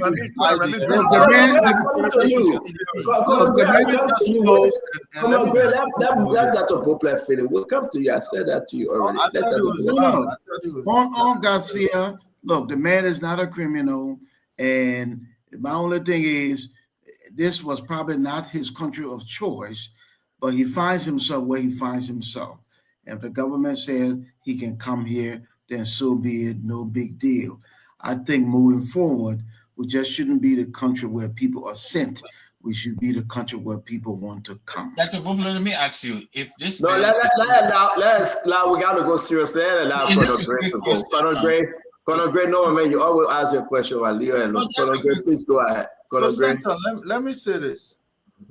Garcia lived in a very secure United States, and he was able to populate the country with a number of people that look like him. For anybody to imagine that Garcia will be relocated in Liberia and he will live there only by himself, it's an illusion, at least from my own intelligence. Garcia is going to attract as much people to a porous borderland Liberia than anywhere else. So if this is where it's going to be for the next 3.5 years, 3 years, 2 months, just imagine. And if this guy has that influence to bring people into the United States illegally, based on the indictment, how much more us? But I can tell you, if this was a clean case, the Minister of Foreign Affairs will not be so concerned. She herself knows that this could backfire someday. And, you know, it looks that way. It looks fishy that the United States has declared someone, undesirable, and they dump it onto you. How many of those people in custody that they are ready to put on boats, on plane, to come dump into your land? So you like to say you just use one point to convince us. I'm not convinced. This was a terrible decision, and I hope it will not come back to backfire. Look, anyway, you find these people. That is the reason why they're aligning drug with them. This is not a good decision. I can tell you outright. Conor Gray, and that's why we come on Spoon Talk and make this to be so interesting. I should try to convince you. You should try to convince me. We should win, okay? And we should make our argument in the interest of the program. So it's not like an insult, right? It's about convincing each other, and the Liberian people should understand us. I do believe that this government, under Joseph Yima Boakai, have considered all of those concerns that you are raising. I do believe, Conor Gray, but but hold on now. Yeah, but you cut me up, but I don't think so. Wait, I caught you. You finish talking, and say I caught you. Okay, finish talking. I don't think President Boakai, listen to all sides. I think look, what is $500 million? for a country like us. That less than 1 year budget. But then the repercussion after that, don't eat the careful now in your stomach. Then you start hurting your stomach, then you want to blame somebody. Look, this has a bad optics. I can guarantee you that if you want to attract people to your land, of course, at least this is not the way it should be done. An undesirable person must not be removed. And there are several thousands of them in holding right now. They are being rejected elsewhere. They just found a dumping ground for them. They're going to come into them. And by then, you're going to be saying, oh, it is late. This was a terrible decision. You can spin it as much as you want. It look fishy, it look ugly. It's not going to benefit Liberia. We have our trouble of our own. We have issue with drugs. And whether or not this guy is a drug pusher, the indictment doesn't say that. Intelligence available that this guy is a cartel member. You have to disprove that. Then a cartel member cannot exist alone anywhere. When he comes there, he's going to attack people that look like no, hold on. Let's try to break in. I beg you, y'all hold on 1 minute. So, but man, take somebody phone for on there, but we can't allow that, Kev. I beg you. So let me say something to you, Conor Gray. It's important for us to say this. You say your own, right? Let me make progress. Let's move on. What I would say you finish talking. The government, again, my fellow Liberians, the government is still in negotiation. Okay? These things happen, and Winfred Russell, you know that. You deal with TPS, immigration status, and DEA. This is about, it comes on case by case basis, right? Not because they bring Garcia on this humanitarian way, then they will bring somebody else. No, it's case by case. And we should understand, they have that this guy is a notorious criminal. The government that we all put Joseph Boakai in power have realized they got more information than you and I. Sarah Besler flew to the United States. She sat down with Marco Rubio. They had some serious conversation. You were just here having a show to convince each other. And what I know, as per my investigation today, from everywhere in the government is working aggressively to accommodate this guy. The announcement came after they were so sure that it's the right thing, and the president was satisfied. All the national security questions were asked, all the humanitarian questions were asked, and they drafted, they said we will go to the press and speak to the guys, and Oswald Tuet did, and today we found ourselves to a place to say, yes, they did a good job. Let's wait for it. We cannot have this 100%. It may be 60-40. It's a try and error method, but we are building a relationship with the United States, something I do believe and I think that the Liberian people will benefit. On that note, guys, we are closing this program. We are closing the program. Everybody will do the closing because it's 7:26. We got 4 more minutes, guys, and we'll come back. You listen to Costa today. He said a lot. He's calling for the removal of Oswald Tuet. I wanted to play that. I don't know why, but Costa is very strong. He's saying that the Senate shouldn't ratify the HPX agreement. And again, I hope we can discuss it tomorrow. Ladies and gentlemen, it's a beautiful Friday. We want to be grateful to God for the great show. To all of you that joining us, we say thank you. Come back again. We'll sit back, relax, and talk the normal politics of our day. I think today we make progress to discuss on a different issue. We hope that you enjoyed our show and you shared the show. And we believe you will come back tomorrow that we can discuss Liberia. A lot of other stuff happened today. The president went to Magidi on the UN Day. The program took place. We all followed. Again, a lot of other issues happened. Today was Quiet Friday in the nation. Besides this Garcia issue, now we have discussed it, related to rest, and the government will follow through as per the government on national security information. And I believe President Boakai will do the right thing. Again, don't forget, we'll be discussing NASCA tomorrow. If there will be no breaking news, and that of LDC and LRA audit report. We're always happy to have you. God bless you.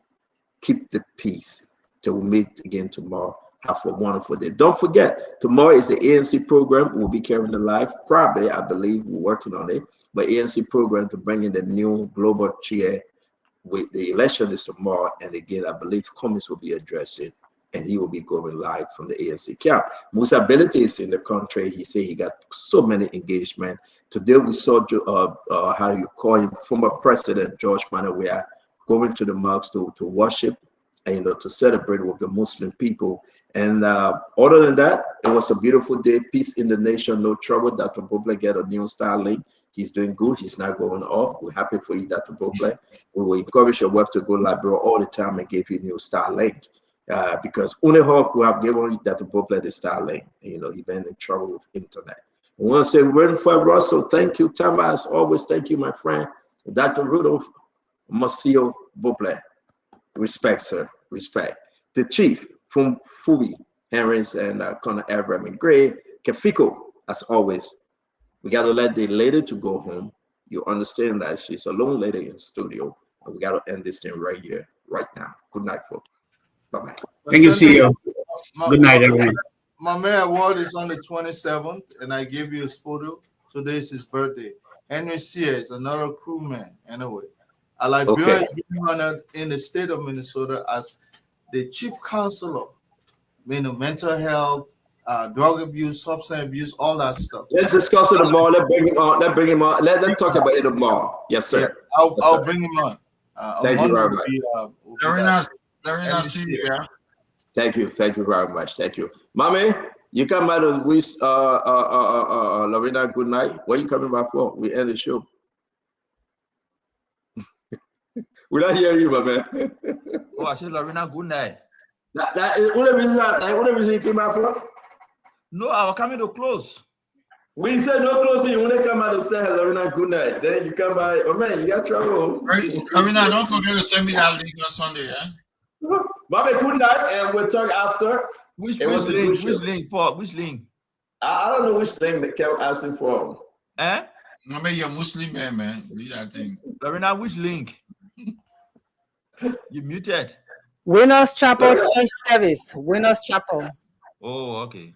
I can send it to you. Yes. You said it like Winners Chapel. You say, oh, okay. Send it. Where you think the link was for, my man?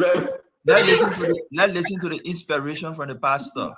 Yes. The pastor name is Pastor Ayenebo. Bishop David Oyedepo. I've listened to a couple of his, inspirational messages around salvation and stuff like that. Yeah. Let's listen to it. Probably. The man of Bishop Ayenebo. I hope we'll bring you on the show one of these days to talk to him. Don't bring Bishop, please. I never asked you where the church money going out. No Bishop is there. I beg you. Okay. What was that Bishop prophesizing about Joel so win the election? What happened with him? That man going cool. No Bishop prophesied that. Joel win election. Joel went Nigeria. He came out, he didn't win. He said, Joel, the bishop, Joel said, I don't see that fake prophet. The man said, I'm going to win, I'm winning. Joel, a bad man. The man prophesied, Joel in Zico. The man left for there, Joel didn't win. The man said, Mr. President, the bishop said, Joel said, you're the one that the bishop said the country will be calamity. Man, guys, thank you very much, my man. We'll talk later. Okay, man. Yeah, Kafigo, thank you, man. It's good seeing you.